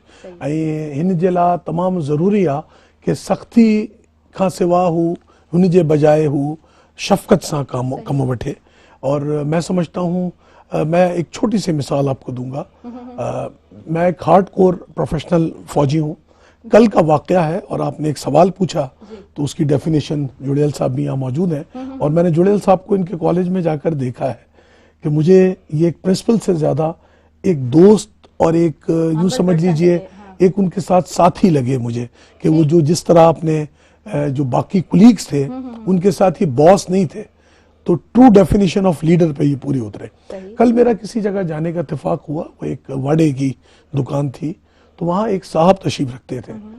वो उतर कर आए तो उनसे जब सलाम दुआ हुआ तो वो रिटायर्ड थे रेलवे से। मेरे वालिद साहब रेलवेज हाई स्कूल कोटरी में 32 साल तक प्रिंसिपल रहे, कोटरी जो हमारा है। तो बहरहाल तारुफ हुआ और जब मैंने उनसे कुछ सवालात पूछे तो ये पता चला कि हम पहली दफा मिल रहे थे जिंदगी में कि वो कोटरी से ताल्लुक रखते हैं। फिर मैंने स्कूल पूछा तो रेलवे हाई स्कूल कोटरी के थे। तो मैंने कहा आपके हेडमास्टर साहब का क्या नाम था, तो उन्होंने बताया जाहिद साहब।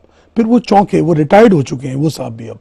मेरे वालिद 1960 से 1992 तक वहां पर सदर मुदर्रिस रहे।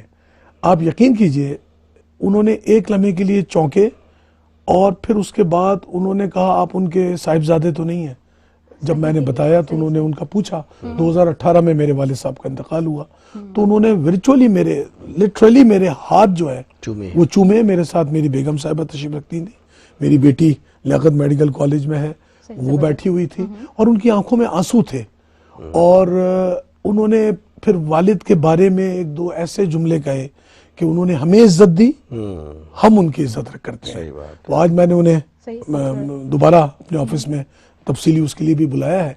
और जब हमने गाड़ी मोड़ के जब हमने उनसे रुखसत तलब की, क्योंकि मैंने वालिद साहब के ऊपर एक किताब लिखी है डैडी के नाम से, तमाम पाकिस्तानी जुबानों में ये वाहिद किताब है जो वालिद के मौजू पे लिखी गई है।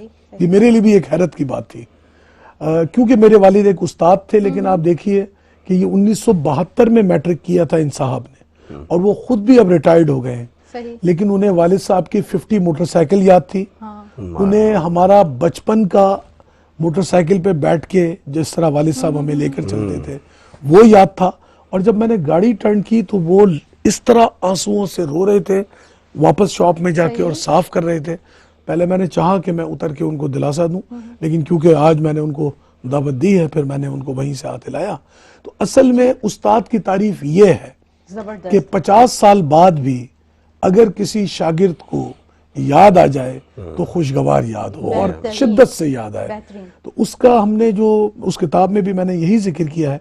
वालिद साहब ने कभी केनिंग नहीं की, हालांकि शख्सी तौर पर शायद वो एक बहुत सख्त गिर इंसान लगते हों या एक सख्त इंतजामी और एक मुनज़्ज़म सलाहियतों के जिस तरह एक इंतजाम करना पड़ता है जी, रूल्स और रेगुलेशन पे, लेकिन कभी वो केनिंग नहीं करते थे, कभी किसी को थप्पड़ भी नहीं मारते थे। सही, जबरदस्त, बहुत खूबसूरती से, बहुत अच्छी अंदाज से आपने एक उस्ताद की वस्फ बयान की, एक डेफिनेशन हमारे व्यूवर्स से शेयर की, हमसे शेयर की। बहुत अच्छा लगा आपकी ज़बानी सुन के और आपने जो एक्सपीरियंस अपना बताया मुझे बहुत अच्छा लगा लिटरली सुन के। सर मैं आपसे ये भी पूछना चाहूँगी, आपने बीच में एक बात की कि सख्ती नहीं करनी चाहिए शागिर्द पे और उसका आपने अच्छा एग्जाम्पल भी दिया। तो सख्ती क्यों होती है, किस वजह से होती है, आप क्या समझते हैं? सख्ती की मुख्तलिफ वजूहात हैं। एक्चुअली इस पे बड़ी संजीदा तहकीक हो चुकी हैं। जिस तरह साईं ने बताया हम बहुत पुराने तारीख के हामिल हैं। और एक जुमले का इजाफा करूँगा, जहाँ इतना दुनिया के अजीम तरीन दरिया की एक हम तहजीब के वारिस हैं और मैं बड़े फ़ख्र से ये बात करता हूँ और बहुत सारे लोगों को इसका इल्म है, लेकिन जिनको इल्म नहीं है कि मेरे लिए इतना फ़ख्र की बात है कि दरियाए सिंध जो 3000 किलोमीटर से लंबा है, तिब्बत से निकलता है और उसके साथ कोई 20 दरियाओं का पानी इसमें वस्त एशिया और हिंदुस्तान और कश्मीर से भी आता है। दरियाए सिंध के किनारे वाक़ई जो सबसे बड़ा शहर है, मैं उस शहर से ताल्लुक़ रखता हूँ और यही मेरा मकाम होगा इंशाअल्लाह ताला। तो ये मेरे लिए बड़े फ़ख्र की बात है। दरअसल सख्ती का प्रॉब्लम यह है कि बादशाहतों का हमने सामना किया है, हमने हमलावरों का सामना किया है, हमने जबर का सामना किया है, तो एक मिजाज में एक सख्त गिरी आती है। लेकिन अब हम आज़ाद हो चुके हैं, अब हमें शऊर आता जा रहा है, तो हर आने वाले दिन ये सख्ती शफकत में तब्दील होती हुई आपको नजर आएगी। आज आप देखती हैं कि जो स्कूल में उस्तानियां ज्यादा हैं और पहले हमारे जमाने में लखड़ डिनो साहब होते थे, अल्लाह ताला उन्हें मगफिरत फरमाए, वो मैथमेटिक्स पढ़ाने से पहले ही हम खौफजदा हो जाते थे। लेकिन अब कोई अच्छी सी मिस होती हैं, वो समझा देती हैं, अच्छे से सर होते हैं। तो ये देखिए वक्त के साथ साथ इंशाअल्लाह ताला इसमें बहुत मस्बत तब्दीली आ रही है और जो ये हमें अपनी आज़ादी का और अपनी इसकी अहमियत का एहसास होगा तो हमारे रवैये भी उसी लिहाज से बदलेंगे, ख़ाह हम शागिर्द हों, ख़ाह हम उस्ताद हों, ख़ाह हम वालिदैन हों। सही, ज़बरदस्त ज़बरदस्त, बहुत बेहतरीन तरीक़े से आपने बताया। नाज़रीन, हींअर वक़्तु थी वियो आहे वरी बि हिकिड़े वक़फ़े जो, असां हलूं था हिकिड़े नंढे ब्रेक जी तरफ़, झटि मोटी ईंदासीं, अवां असां सां जुड़िया रहिजो।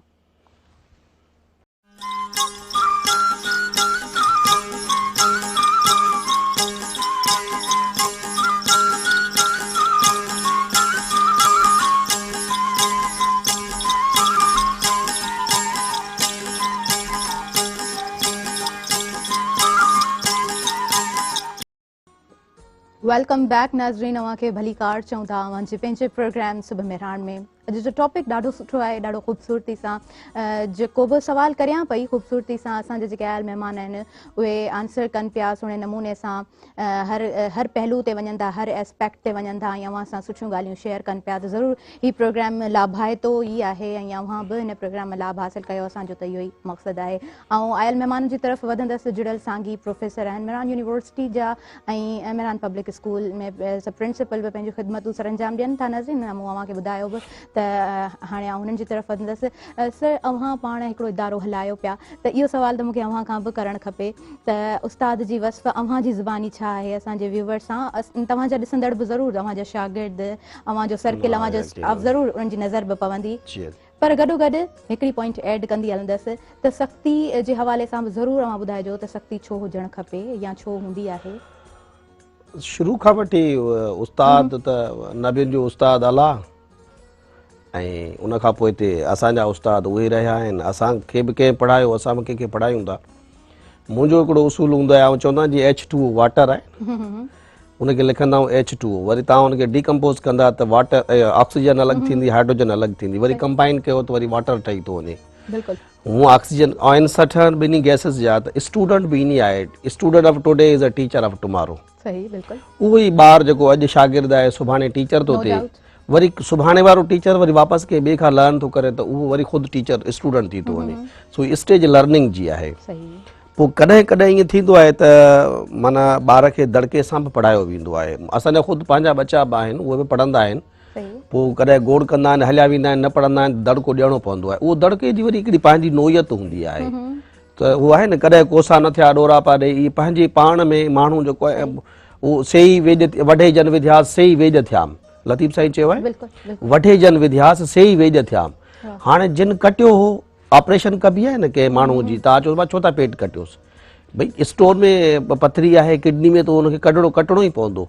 कॾहिं कॾहिं ऑपरेशन्स कयूं वेंदियूं आहिनि, उहे पेशेंट जे बहितरी लाइ हूंदियूं आहिनि। ॿार खे बि कंहिं लेवल ताईं पनिश करे सघिजे थो, मुंहिंजी माना इहा आहे सोच आहे। पर उन सां गॾु उन सां दोस्ती वधीक हुजणु खपे, पंहिंजाइप वधीक हुजणु खपे ऐं मोटिवेशनल अप्रोच ॾियो ॿार खे, त उहो ॿार उन सब्जेक्ट में इंट्रस्ट वठे ऐं प्रैक्टिकल पढ़ाइनि। थ्योरेटिकल पढ़ाइबो त ॿार खे शायदि सम्झ में न ईंदो। जॾहिं तव्हां प्रैक्टिकल थी वेंदा, कोई नज़म था पढ़ायो, कोई बैत था पढ़ायो, जेकॾहिं ॿार खे उन रिधिम में पढ़ाईंदो, ॿार इंजॉय कंदो। कोई सबक़ु आहे, कोई लेसन आहे, उहो तव्हां हारी थी ॾेखारियो हुनखे हारी कीअं कंदो आहे, त शायदि उहो ॿारु मोटिवेट थींदो।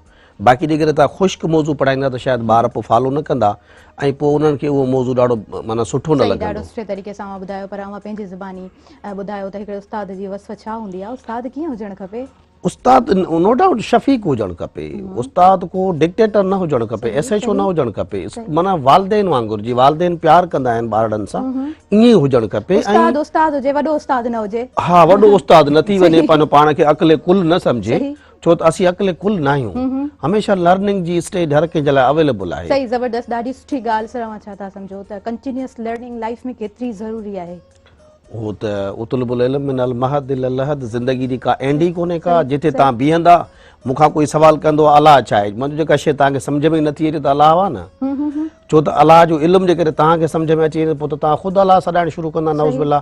इन जे करे एंड इल्म जी का बि कोन्हे का। सुभाणे का ॿी शइ ईंदी, सुभाणे अञा का टीं शइ ईंदी तंहिंजे करे उनजी का एंड कोन्हे, लर्निंग जी का बि एंड कोन्हे का। ज़बरदस्त, ॾाढो सुठो, ॾाढो ख़ूबसूरती सां मां ॿुधायो। त जेकॾहिं पाण ॾिसो प्राइवेट स्कूल्स जी ॻाल्हि कयूं ऐं गवर्नमेंट स्कूल्स जी ॻाल्हि कयूं, इहे सेक्टर्स त असां वटि आहिनि डिवाइडिड, पर वरी बि असां ॻाल्हि कयूं त जीअं प्राइवेट स्कूल्स में रिदमेटिक वे में पढ़ायो वेंदो हो, केॾो ख़ूबसूरत हूंदो हो, मिठड़ा घोड़ा ओरे या ख़ूब ख़ुशीअ सां दाणो खा। सरकारी स्कूल हा, सरकारी स्कूल्स में ऐं प्राइवेट स्कूल्स में हींअर बि अव्हां जा ॿार बि बिल्कुलु पढ़ंदा हूंदा, त उन खां तव्हां पुछंदो त हू ॿार जल्दी सां अव्हांखे ॿुधाईंदो ट्विंकल ट्विंकल लिटिल स्टार, त इहो ॾिसो केतिरो फ़र्क़ु आहे। इन फ़र्क़ु खे अव्हां कीअं था ॾिसो? बस हाणे ट्विंकल ट्विंकल लिटिल स्टार आगे हूंदो मिठड़ा घोड़ा ओरे इहो फ़र्क़ु ज़रूर आहे, लैंग्वेज जो फ़र्क़ु आहे, बाक़ी सम्झा थो त कोड़ो को ग्लैमर आहे लाइफ में। ख़ुदि असांजा ॿार प्राइवेट स्कूल्स में पढ़नि था, असां बि डिवाइडेड आहियूं घरनि में। जेकॾहिं मिसाल मुंहिंजी मिसिस थी चए त मां फलाणे स्कूल में ॿार खे पढ़ाईंदुमि त हाणे कहिड़ा जहिड़ा करियूं, छो त इदारो मौजूदु न हुजे हा त पोइ त असां हेॾे पढ़ूं हा न सरकारी स्कूल्स में। विच ते जीअं सरदार शाह पंहिंजी नंढड़ी खे सरकारी स्कूल में दाख़िल करायो, एजुकेशन मिनिस्टर जेको आहे एग्ज़िस्टिंग महिराणे जो पंहिंजी सिंध गवर्नमेंट जो, हाणे उनजो ॿारु वरी प्राइवेट पियो पढ़े त कंहिं सवाल कयो हुनखां अची त मुंहिंजी नंढड़ी पंहिंजी मर्ज़ी वारी आहे, हाणे 11th ग्रेड में आहे, उनजी मर्ज़ी आहे जिथे पढ़े। माना सरदार शाह इहा शइ ॼाणे थो त असांजा प्राइवेट स्कूल्स में वधीक अटेंडेंस रहे थी, जॾहिं त हू पाण उते गिरफ़ न करे सघियो आहे सरकारी स्कूल्स खे, जेकॾहिं करे हा त शायदि उतां न कढे हा। यकीनन नंढड़ी उनजो फ़ैसिलो सुठो कयो आहे, अहिड़ी का ॻाल्हि कोन्हे का। माण्हू चाहींदो त मां उते वञा जिथे मूंखे कुझु मिले त सही न, हासिलात ई न थिए पोइ त को माना जोगी जगत करता नहीं कपिड़े रंगा तो क्या हुआ, अहिड़े नमूने सां इहे सभु शयूं जेके आहिनि जिथे तव्हांखे तालीम मिलंदी तव्हां यकीनन ओॾे वेंदा। सो असांजा स्कूल मां त चवंदुसि त वरी बि सरकारी स्कूल्स खे रीएक्टिवेट कयो वञे त उहे वधीक बहितर आहिनि, बहितरीन बिल्डिंग्स आहिनि, निज़ाम सुठो हुजे ऐं उन्हनि जूं सैलरीज़ बि ज़बरदस्त आहिनि। असांजे प्राइवेट स्कूल जूं सैलरीज़ बि कोन्हनि के, ॾिसो उन ते माण्हू कमु करण लाइ तयारु आहिनि, हुन ते छो कोन था कनि, माना हुननि जी चेक एंड बैलेंस कोन्हे का। चेक एंड बैलेंस थींदी त मुंहिंजे ख़्याल में माहौल सॼो बहितर थी वेंदो। सही ऐं असांजे वालिदैन खे बि पोइ नज़रदारी रखणु खपे, यानी जेकॾहिं को असांजे मुआशिरे जे फ़र्द जो कमु आहे, जेको सिविल सोसाइटी आहे न उहो लट खणी ॿाहिरि निकिरी पवनि त शायदि सभु मामलात हल थी वेंदा, कोई इशू कोन्हे, एजुकेशन त कुझु बि न आहे, सभु हल थी वेंदो। पर माना सॼो ॾे ॾाटा उभाजे करे त सवें चंड आज़ादी जा उभरी पवनि, शर्त इहो आहे त माण्हू निकिरी अचनि ॿाहिरि। माण्हू सभु ख़ामोश आहिनि, चवंदा ठीकु आहे असांजो ॿारु प्राइवेट में पढ़े थो, पोइ इन सां माहौल ख़राब थी वियो आहे। सही सही सही, ॾाढो सुठो, ज़बरदस्त ज़बरदस्त, ॾाढो सुठे तरीक़े सां मां ॿुधायो।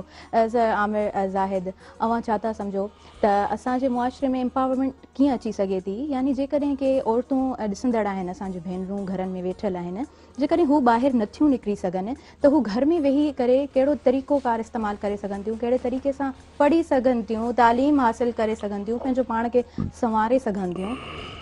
जी, इसमें आप देखिए कि ये जो कोविड ने जहाँ पर एक तबाही मचाई या एक हमें बहुत सारी एक मनफी एक असर अंदाज हुआ इंसानी ज़िंदगी पर, इसका सबसे बड़ा फ़ायदा ये हुआ वर्क फ्रॉम होम।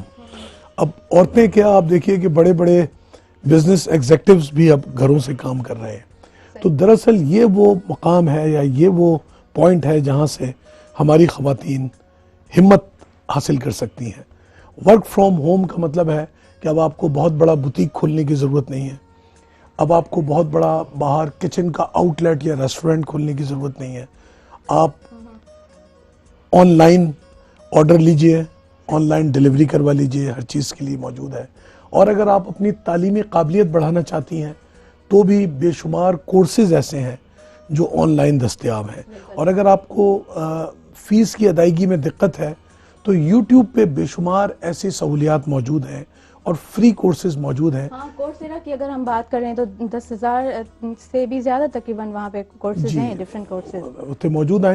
एंड मैं समझता हूँ कि उनको बिल्कुल उससे फ़ायदा उठाना चाहिए और इसको फिर अमली ज़िंदगी में इसको बरूए कार लाकर इसका फ़ायदा उठाना चाहिए, क्योंकि जब तक औरत मजबूत नहीं होगी, गाड़ी के दो पहिए हैं। ये कैसे मुमकिन है कि हमारी आधी आबादी सारा दिन ये सोचती रहे कि आज क्या पकाना है, आज क्या पकेगा। इससे बेहतर भी औरतों के लिए काम है और उसके लिए कोई हमें अपने जो पुराने समाजी अक़दार हैं उनको भी उनसे बगावत करने की ज़रूरत नहीं है। मेरे पास जामिया में ज़्यादातर बच्चियां हिजाब करती हैं। हम देखते हैं कि अमूमन आम भी हम देखते हैं कि लोग औरतों की इज़्ज़त करते हैं और खुदा न खास्ता हमारे जो एक समाजी रवैये हैं वो दुनिया के ज़्यादातर मुल्कों से बहुत बेहतर है। तो औरतें अपने आप को महफूज समझें और थोड़े सा खुद एतमादी की तरफ आएँ तो वो मर्दों के शाना बशाना इंशाअल्लाह ताला माशरे की तरक्की में अपना किरदार भरपूर तरीके से सरअंजाम दे सकती हैं। ज़बरदस्त ज़बरदस्त ॾाढो सुठे तरीक़े सां अवां बि ॿुधायो। सर असां जेकॾहिं पंहिंजो मुआशिरो ॾिसूं था, अवां त पूरो इदारो हलायो पिया, अवां जो लिंक मज़बूत ज़रूरु हूंदो स्टूडेंट सां, नियाणियुनि सां, ऐं जेके छोकिरा आहिनि कॉलेज अवां ॾिसो अवां जे अंडर में आहे त अवां मुख़्तलिफ़ मसइला मसाइल ज़रूरु ॾिसंदा हूंदव, त अवां छा था सम्झो अवेयरनेस जेकॾहिं सेशन्स हलनि असांजी सोसाइटी में, असांजो जेको सर्किल आहे उते जेकॾहिं अवेयरनेस सेशन हलणु शुरू थियनि त उहे केतिरा कामयाबु वेंदा, उन्हनि जी केतिरी ज़रूरत आहे? अवेयरनेस की त तमामु घणी ज़रूरत आहे, इंतिहाई ज़रूरत आहे, छो त असांजो मुआशिरो अनबैलेंस आहे। हिकिड़ो ॿारु जेको ॿाहिरि निकिरे थो उते सिस्टम ॿियो आहे, स्कूल में सिस्टम टियों आहे, घर में चौथों सिस्टम आहे, त इन में माना ॿारु डिस्टर्ब थो रहे त हू करे छा?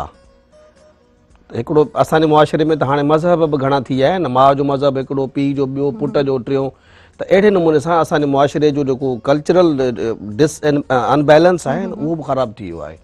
त बाक़ी अवेयरनेस ॿारनि में इहा शइ आहे त क्यूरोसिटी सां ॿुधंदा ज़रूरु आहिनि, माना इन मां साफ़ ज़ाहिर आहे त he wants two learn, he or she students want to learn. उहे बसि सिर्फ़ु इहो आहे त असां थोरा सिंसियर थी हुननि सां गॾु हुजूं, जेतिरो टाइम गॾु हूंदासीं शायदि ॿार भटकंदा कोन। सही, ज़बरदस्त, ॾाढी सुठी ॻाल्हि अवां कई। मीन्स असांजा जेके स्टूडेंट्स आहिनि they want to know something new, ऐं उन्हनि खे हिकिड़ी अंदरि में पाण चऊं उन्हनि में थ्रिस्ट हूंदी आहे, पर इहो वरी बि असां उन ई ॻाल्हि ते ईंदासीं त असांजे उस्तादनि जो केतिरो उन में रोल आहे, उन में जेके वालिदेन आहिनि उन्हनि जो केतिरो रोल आहे, ऐं उन खां वधि असां ॻाल्हि कंदासीं त ॿारु जेको आहे उहो पाण पंहिंजो रोल कीअं थो अदा करे या पाण सिखण जी कोशिशि कीअं थो करे। ऐं ॾिसो सर, हीअ जेके असांजा प्रोग्राम्स थियनि था, असांजी सोशल जेका मीडिया आहे, असांजो जेको हीअ चैनल आहे मेरान चैनल जो असां ॻाल्हि करियूं त हिते बि प्रोग्राम जेको नशर थिए थो को बि, त असां कोशिशि कंदा आहियूं नौजवाननि खे अॻिभरो कयूं, हुननि खे को प्लेटफॉर्म ॾियूं, हुननि जा जेके स्किल्स आहिनि उन्हनि खे असां कोशिशि कयूं त असांजे व्यूवर्स ताईं हू पहुचायूं। ऐं आउं सम्झां थी त उस्ताद खे अवेयर करण जी वधीक हींअर ज़रूरत आहे एज़ कम्पेयर टू चाइल्ड। असां ॻाल्हि कंदा आहियूं स्टूडेंट जी, हुनखे अवेयर कजे, पर जेकॾहिं असांजो उस्ताद ई अवेयर न आहे, हुनखे ख़बर न आहे त उहो छा ॿारनि खे सेखारींदो। या अवां मुख़्तलिफ़ मिज़ाज ॾिसो था, अवां जो इदारो आहे त अवां मुख़्तलिफ़ मिज़ाजनि सां डील करियो था, अवां बहितर नमूने सम्झी सघो था, असांजे व्यूवर्स खे बि सम्झाए सघो था त अवेयरनेस जी नीड बिल्कुलु आहे। सो सर, असां वरी बि ॻाल्हि कंदासीं असांजे जेके आहिनि शागिर्द, हिकिड़ो शागिर्द आहे मीन्स हू पुठिते वेठल आहे, ही और शी डोंट नो त हुनखे छा करिणो आहे, या हू कंफ्यूज़्ड आहे, ऐं अॻियां खां उस्ताद असां वटि अहिड़ो मौजूदु आहे जेको ॿार खे शायदि अॻियां करण बि नथो चाहे, त उन ॿार जो छा किरदारु हूंदो, उहो ॿार अॻियां कीअं थो अची सघे, मां छा था सम्झो? इहो त टीचर जो किरदारु आहे न, त टीचर ॿार ताईं कीअं थो पहुचे। मां चवंदो आहियां teaching is an art, teaching knowledge घटि आहे, आर्ट वधीक आहे। त ॿार खे उहो कार्नर ताईं तव्हां हलिया वञो, अदाकारी कयो, ॿारनि सां ॻाल्हायो, ॿारनि जे बिल्कुलु अंदरि स्ट्रीट्स में हलिया वञो, जिथे जिथे ॿार के डेस्क ते वेठा आहिनि तव्हां उस ताईं चेयर ताईं वञो ऐं उन ॿार खे अटेंटिव कयो त हू तव्हांखे ॿुधे। जीअं ही गिलास आहिनि, हिन में कुझु कोन्हे पियल, तव्हां हिन में खीर विझो, जूस विझो, जेका बि शइ विझणु चाहियो, ॿारु उन महिल एम्पटी थी ईंदो आहे, घरां ईंदो ई हू लर्न करणु आहे। त उहो टीचर जो कैरेक्टर आहे ऐं टीचर जी इहा नॉलेज आहे त हुन में छा थो विझणु चाहे। सही सही, यानी असांजो ॿारु ॾाढो क्रिएटिव आहे, बिल्कुलु असांजो ॿारु होशियारु आहे, असांजो ॿारु ॾाढो ज़हीन आहे, पर ज़रूरु असांजे ॿार ताईं उहा रोशनी पहुचे। उस्ताद हमेशह इहो सम्झे त आउं जेको पुठिते वेठल जेको ॿारु आहे उहो मुंहिंजो पंहिंजो आहे, यानी पुठियां वेठल जेको ॿारु आहे उनखे मूंखे स्ट्रॉन्ग करिणो आहे, त शायदि असांजा ॿार सुहिणे नमूने सां अॻियां बि वधी सघनि था। सो पाण नाज़रीन हिन गुफ़्तगू जे सिलसिले खे ज़रूरु जारी रखंदासीं, पर हींअर वक़्तु थियो आहे हिकिड़े ब्रेक जो, असां वञूं था, झटि मोटी ईंदासीं, अवां असां सां गॾु रहिजो।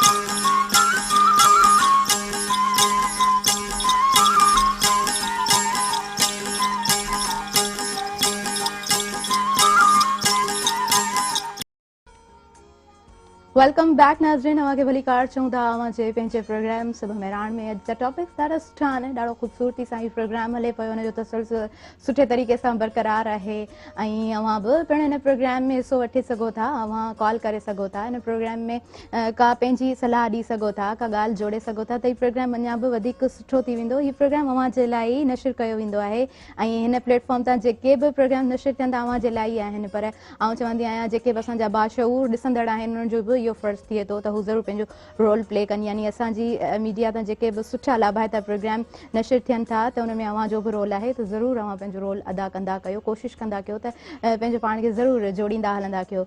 सो नाज़रीन, असां खोड़ सारियूं ॻाल्हियूं त कयूंसीं अॼु जे टॉपिक्स जे हवाले सां, पर इंसान जी हिकिड़ी पंहिंजी ज़िंदगी बि हूंदी आहे, ज़रूरी आहे त उन ते बि थोरो ॻाल्हाइजे, यानी हू पंहिंजी असुल ज़िंदगी में कीअं आहिनि। जेके असांजा आयल महिमान हूंदा आहिनि उन खां ज़रूरु हुनजे हवाले सां पुछंदा आहियूं। त आउं हलंदसि आमिर ज़ाहिद जेके रिटायर्ड ब्रिगेडियर आहिनि हुननि जी तरफ़ आउं हलंदसि। सर, अव्हां खां आउं पुछंदसि त पंहिंजी असुल ज़िंदगी में, हक़ीक़ी ज़िंदगी में अव्हां पाण केतिरा पोलाइट आहियो, पंहिंजे घर वारनि खे केतिरो टाइम ॾींदा आहियो? ये मुझसे ज्यादा तो जो दूसरे लोग हैं वो बता सकते हैं। हाँ, ये परफेक्ट पॉइंट होती है बताने के लिए, लेकिन खुद भी इंसान बताता है अपनी तरफ से, और सच भी बोलना चाहिए। हाँ, सच ये है कि हर किसी का अपना एक अंदाज होता है। बिल्कुल। जैसे अभी साई ने भी कहा कि बाज़ औक़ात सख्ती की भी ज़रूरत होती है, तो अपेरेंटली कुछ चीज़ें नज़र कुछ आती हैं और अंदर से कुछ और होती हैं। हाँ, तो आप ये देखिए कि बहैसियत बाप भी आपको अपना किरदार अदा करना होता है, बहैसियत बेटा, बहैसियत शौहर, बहैसियत भाई और बहैसियत दोस्त। तो उसमें आपको थोड़ा थोड़ा वक्त के हिसाब से और रिश्तों के मुनासबत से आपको मुख्तलिफ आपके जो रवैये हैं वो इजहार करना होते हैं। असल चीज़ है रवैयों का मस्बत होना या मनफी होना। मेरा ताल्लुक़ मुसल्लह फ़ौज से है और हमारी तरबियत का हिस्सा है कि हुक्म दिया और लिया ऊंची आवाज़ में जाता है। और अब जब मैं सिविल लाइफ में आया हूं तो मैं अपने फैकल्टी को भी ये समझाता हूं कि जो ऊंचा बोलने की आदत है उसमें भी एक हिकमत है कि जब जंग होती है, अब आप देखिए आजकल एक यूक्रेन और जो रूस की एक जंग हो रही है, किस कदर शोर होता है जब बमबारी हो रही होती है, उस वक्त आपको हुक्म बहुत बाआवाज़ बुलंद देना होता है। इसके लिए बाकायदा एक तरबियत में ऊंचा बोलना और ऊंचा ही हुक्म लेने की एक आदत हो जाती है, क्योंकि हम एक तवील अरसे तक फौज में रहते हैं और उसके बाद उससे बाहर निकलने में इतना आसान नहीं है। हाँ, बिल्कुल। तो आवाज़ हमारी फौजियों की अक्सर बुलंद होती है, लेकिन उसके पीछे छुपा हुआ प्यार और शफकत वो बहरहाल ज़रूर मौजूद होती है। और अल्हम्दुलिल्लाह मैं एक ऐसे वालिदैन का बच्चा हूँ कि जिन्होंने हमें बहुत अच्छी तरबियत की, और उन्हीं की दी हुई तरबियत के बाइस अब जो हमारी अगली नस्ल है, मेरे जो बच्चे हैं, वो मैंने और मेरी बेगम साहिबा ने, घरवाली ने, दोनों ने मिलकर उनकी बहुत अच्छी अपनी हत्तल मकदूर कोशिश की, और वो अब ज़िंदगी के उस मरहले में दाखिल हो गए हैं कि जहाँ हम एक हल्का सा तमानियत का एहसास ज़रूर रखते हैं। और मैं समझता हूँ यही वो लिटमस है जिसकी तरफ आपने सवाल में मालूम करने की कोशिश की है।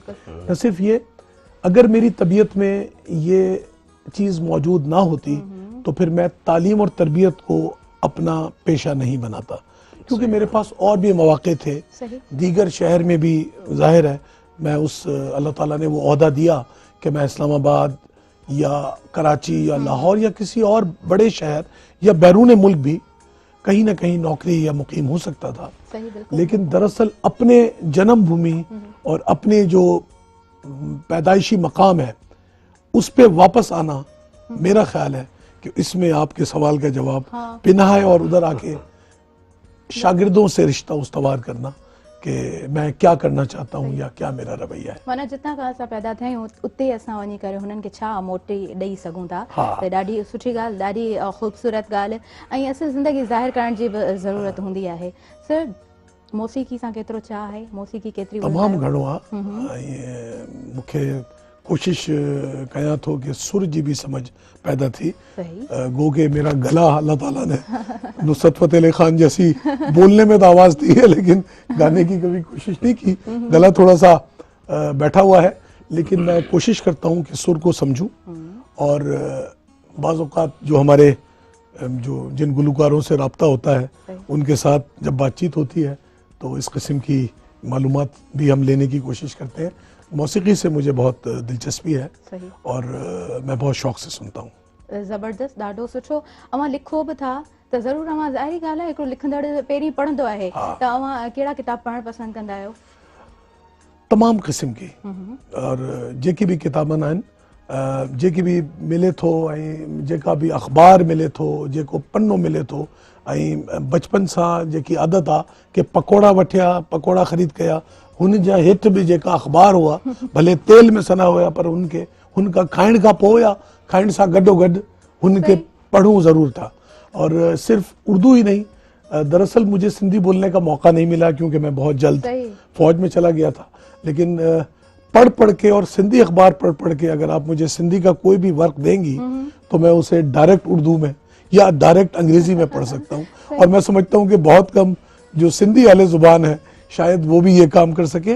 दरअसल ये मश्क से ये चीज़ हासिल होती है। आप मुझे कभी भी कोई भी एक सफ़ा दे दीजिए सिंधी का, मैं उसको बिलवास्ता अंग्रेजी में या उर्दू में मैं उसको बोल सकता हूँ। यूनिक सुठो लॻो ॿुधी करे।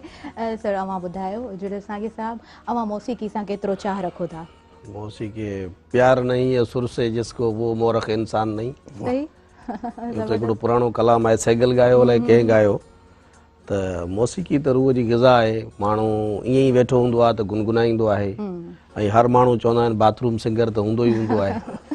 पोइ कंहिंखे कहिड़ो सुर वणंदो आहे, कंहिंखे कहिड़ो सुर वणंदो आहे, पर मौसीकी ज़िंदगी जो हिसो आहे। सही, मां चवंदी आहियां हिकिड़ी मोतनि जी लड़ी हूंदी आहे जुड़ियल मुख़्तलिफ़ जेके बि कम आहिनि उन में जेकॾहिं मौसीकी न आहे त असां उहो फिटल रूह आहे। बिल्कुलु जे मौसीकी नथसि तो बेसुरे जेके माना हलावट मां सम्झो इज़त कोन हूंदी। बिल्कुलु बिल्कुलु। इवन असां जॾहिं क़ुरान शरीफ़ पढ़ंदा आहियूं त हिकिड़ो टोन हूंदो आहे, रिदम हूंदो आहे। क़िरात जेका आहे उहा छाजे लाइ रखी वई आहे त क़ुरान खे तरतीब सां तरतील सां पढ़ो, क़िरात सां पढ़ो। बिल्कुलु उहो बि सुर आहे न। बिल्कुलु बग़ैर सुर जे तव्हां क़ुरान बि नथा पढ़ी सघो। ॾाढो सुठो। सर अवां उस्ताद आहियो त अवां छा था सम्झो त कहिड़ा किताब पढ़णु खपनि या असांजे जेके यंगस्टर्स आहिनि, स्टूडेंट्स आहिनि, उन्हनि खे केतिरो चाह आहे या रखणु खपे? अॼुकल्ह जी जेका इहा इलेक्ट्रॉनिक मीडिया अची विया न, उन में माना जेको और माना जेको कन्वेंशनल लर्निंग मेथड हुयो उहो ख़तमु थी वियो आहे। ॿार किताब कोन था पढ़नि, पोइ सॼो नेट था पढ़नि था। पोइ नेट में वञण खां पोइ ॿार उते ॿियूं शयूं खोड़ंदो। जॾहिं तव्हां बाज़ार में वेंदा त रुॻो तव्हांखे हिकिड़ो माण्हू नज़र न ईंदो, मुख़्तलिफ़ मकतब फ़िक्र जा माण्हू नज़र ईंदा, के सुठा हूंदा के गंदा हूंदा। उन में नेट ते तव्हांखे गंदियूं शयूं नज़र ईंदियूं, पोइ ॿार वरी उन में इंट्रस्टेड थी थो वञे। तंहिंजे करे मां एडवाइस कंदो आहियां पंहिंजे स्टूडेंट्स खे अक्सर करे त तव्हां ओरिएंटल जेको सिस्टम आहे असांजो कन्वेंशनल पढ़ण वारो, तव्हां बुक पढ़ो त उहो तव्हांखे वधीक ख़ूबसूरत लॻंदो। सही, पर सोशल मीडिया जॾहिं यूज़ कजे थी त मतिलबु हिकिड़ो आहे पॉज़िटिव ऐं नेगेटिव त फैक्टर्स आहिनि, पर ॿुधण जी सलाहियत बि घणी वधे थी पॉज़िटिव वे में वधिजे, पर बुक्स बि गॾो गॾु पढ़णु घुरिजनि। मतिलबु ॿार खे मतिलबु भटके न। बिल्कुलु, ॾाढी सुठी ॻाल्हि। सर असां वटि टाइम घटि हूंदो आहे, लास्ट में शॉर्ट में अवां छा मैसेज ॾियणु चाहींदव असांजे व्यूअर्स खे, पंहिंजे स्टाफ खे, पंहिंजे स्टूडेंट्स खे, सभिनीनि खे? मैसेज त शायदि असांजे सॼे ॻाल्हाइण में अची वियो आहे। मां वरी बि इहो चवंदुसि त पंहिंजे मुल्क सां, पंहिंजी क़ौम सां, पंहिंजी धरती सां, पंहिंजे नस्ल सां माण्हू सचो रहे। सही, किथे बि कचाई फिकाई न करे त वधीक बहितर आहे। उन सां ई तरक़ी थींदी, उन सां ई अमुन भाईचारो क़ाइमु थींदो ऐं असां अॻिते वधंदासीं। अदरवाइज़ सचाई पहिरियां पंहिंजो पाण सां सचाई थींदी, अॻियां पोइ ॿियनि सां सचाई थींदी। सही, सुठो ख़ूबसूरत मैसेज असांजे व्यूअर्स जे लाइ, ॾिसंदड़ जे लाइ। रिटायर ब्रिगेडियर असां वटि गॾु आहिनि आमिर ज़ाहिद साहब जिन। सर प्रोग्राम में अची करे अव्हांखे कीअं लॻो ऐं लास्ट में असांजे व्यूअर्स खे छा मैसेज ॾियणु चाहींदव? मूंखे तमामु ख़ुशी आहे, तमामु सुठो लॻियो ऐं मुंहिंजो पैगाम आहे ख़ासि करे शागिर्दनि जे लाइ ऐं उन सां गॾोगॾु तमामु ॿियनि सां जे लाइ बि कि रुगो डिग्री जे लाइ न, सर्टिफिकेट जे लाइ न, पर इल्म ऐं शऊर जे लाइ तालीम हासिल करियो। डिग्री बि ज़रूरी आहे, पर हुन सां थोरे जेकी शऊर आहे हू तमामु ज़रूरी आहे। ऐं इल्म या शऊर जेको आहे हू असांजे बेशुमार या ज़्यादा में ज़्यादा मसइलनि जो हल आहे। ॾाढो सुठो ख़ूबसूरत मैसेज ऐं एंड में ॿिन्हिनि महिमाननि जी आउं शुक्रगुज़ार आहियां। अवां पंहिंजे क़ीमती वक़्त मां कुझु वक़्तु कढियो ऐं कही हिन प्रोग्राम में अवां आयो, सो आउं थैंकफुल आहियां। नाज़रीन, वक़्तु पंहिंजी पुॼाणी ते पहुतो। इन द एंड बसि हिकिड़ी पॉइंट ऐड करणु चाहींदमि त असां पाण छा था कयूं उन ते ज़रूरु नज़र हुजणु खपे ऐं असां जेको बि चाहियूं था पंहिंजी ज़िंदगी में ज़रूरु कोशिशि सां असांखे मिली सघे थो। कोशिशि कयूं त जेको कमु आहे जिते बि इनरोल्ड आहियूं असां पंहिंजो कमु ख़ूबसूरती सां कयूं, महिनत कयूं ऐं महिनत जो सिलो तरफ़ ताला ॾींदड़ आहे। सो नाज़रीन, वक़्तु त पंहिंजी पुॼाणी ते पहुची चुको आहे। ताहिरा जोयो ऐं समूरी टीम खे ॾींदा इजाज़त। इंशाअल्लाह वरी हाज़िर थींदासीं सुभाणे कंहिं नवनि महिमाननि सां। को नओं टॉपिक हूंदो इंशाअल्लाह, वरी नई एनर्जी, नवां रंग ऐं इंशाअल्लाह वरी भलारी राति बि आहे त अव्हां बि असांखे दुआउनि में यादि रखिजो। ऐं नाज़रीन, इन्हनि ॻाल्हियुनि सां हिन प्रोग्राम जो इख़्तिताम कयां पई। सिंध सलामत, साथ सलामत, अल्लाह वाली।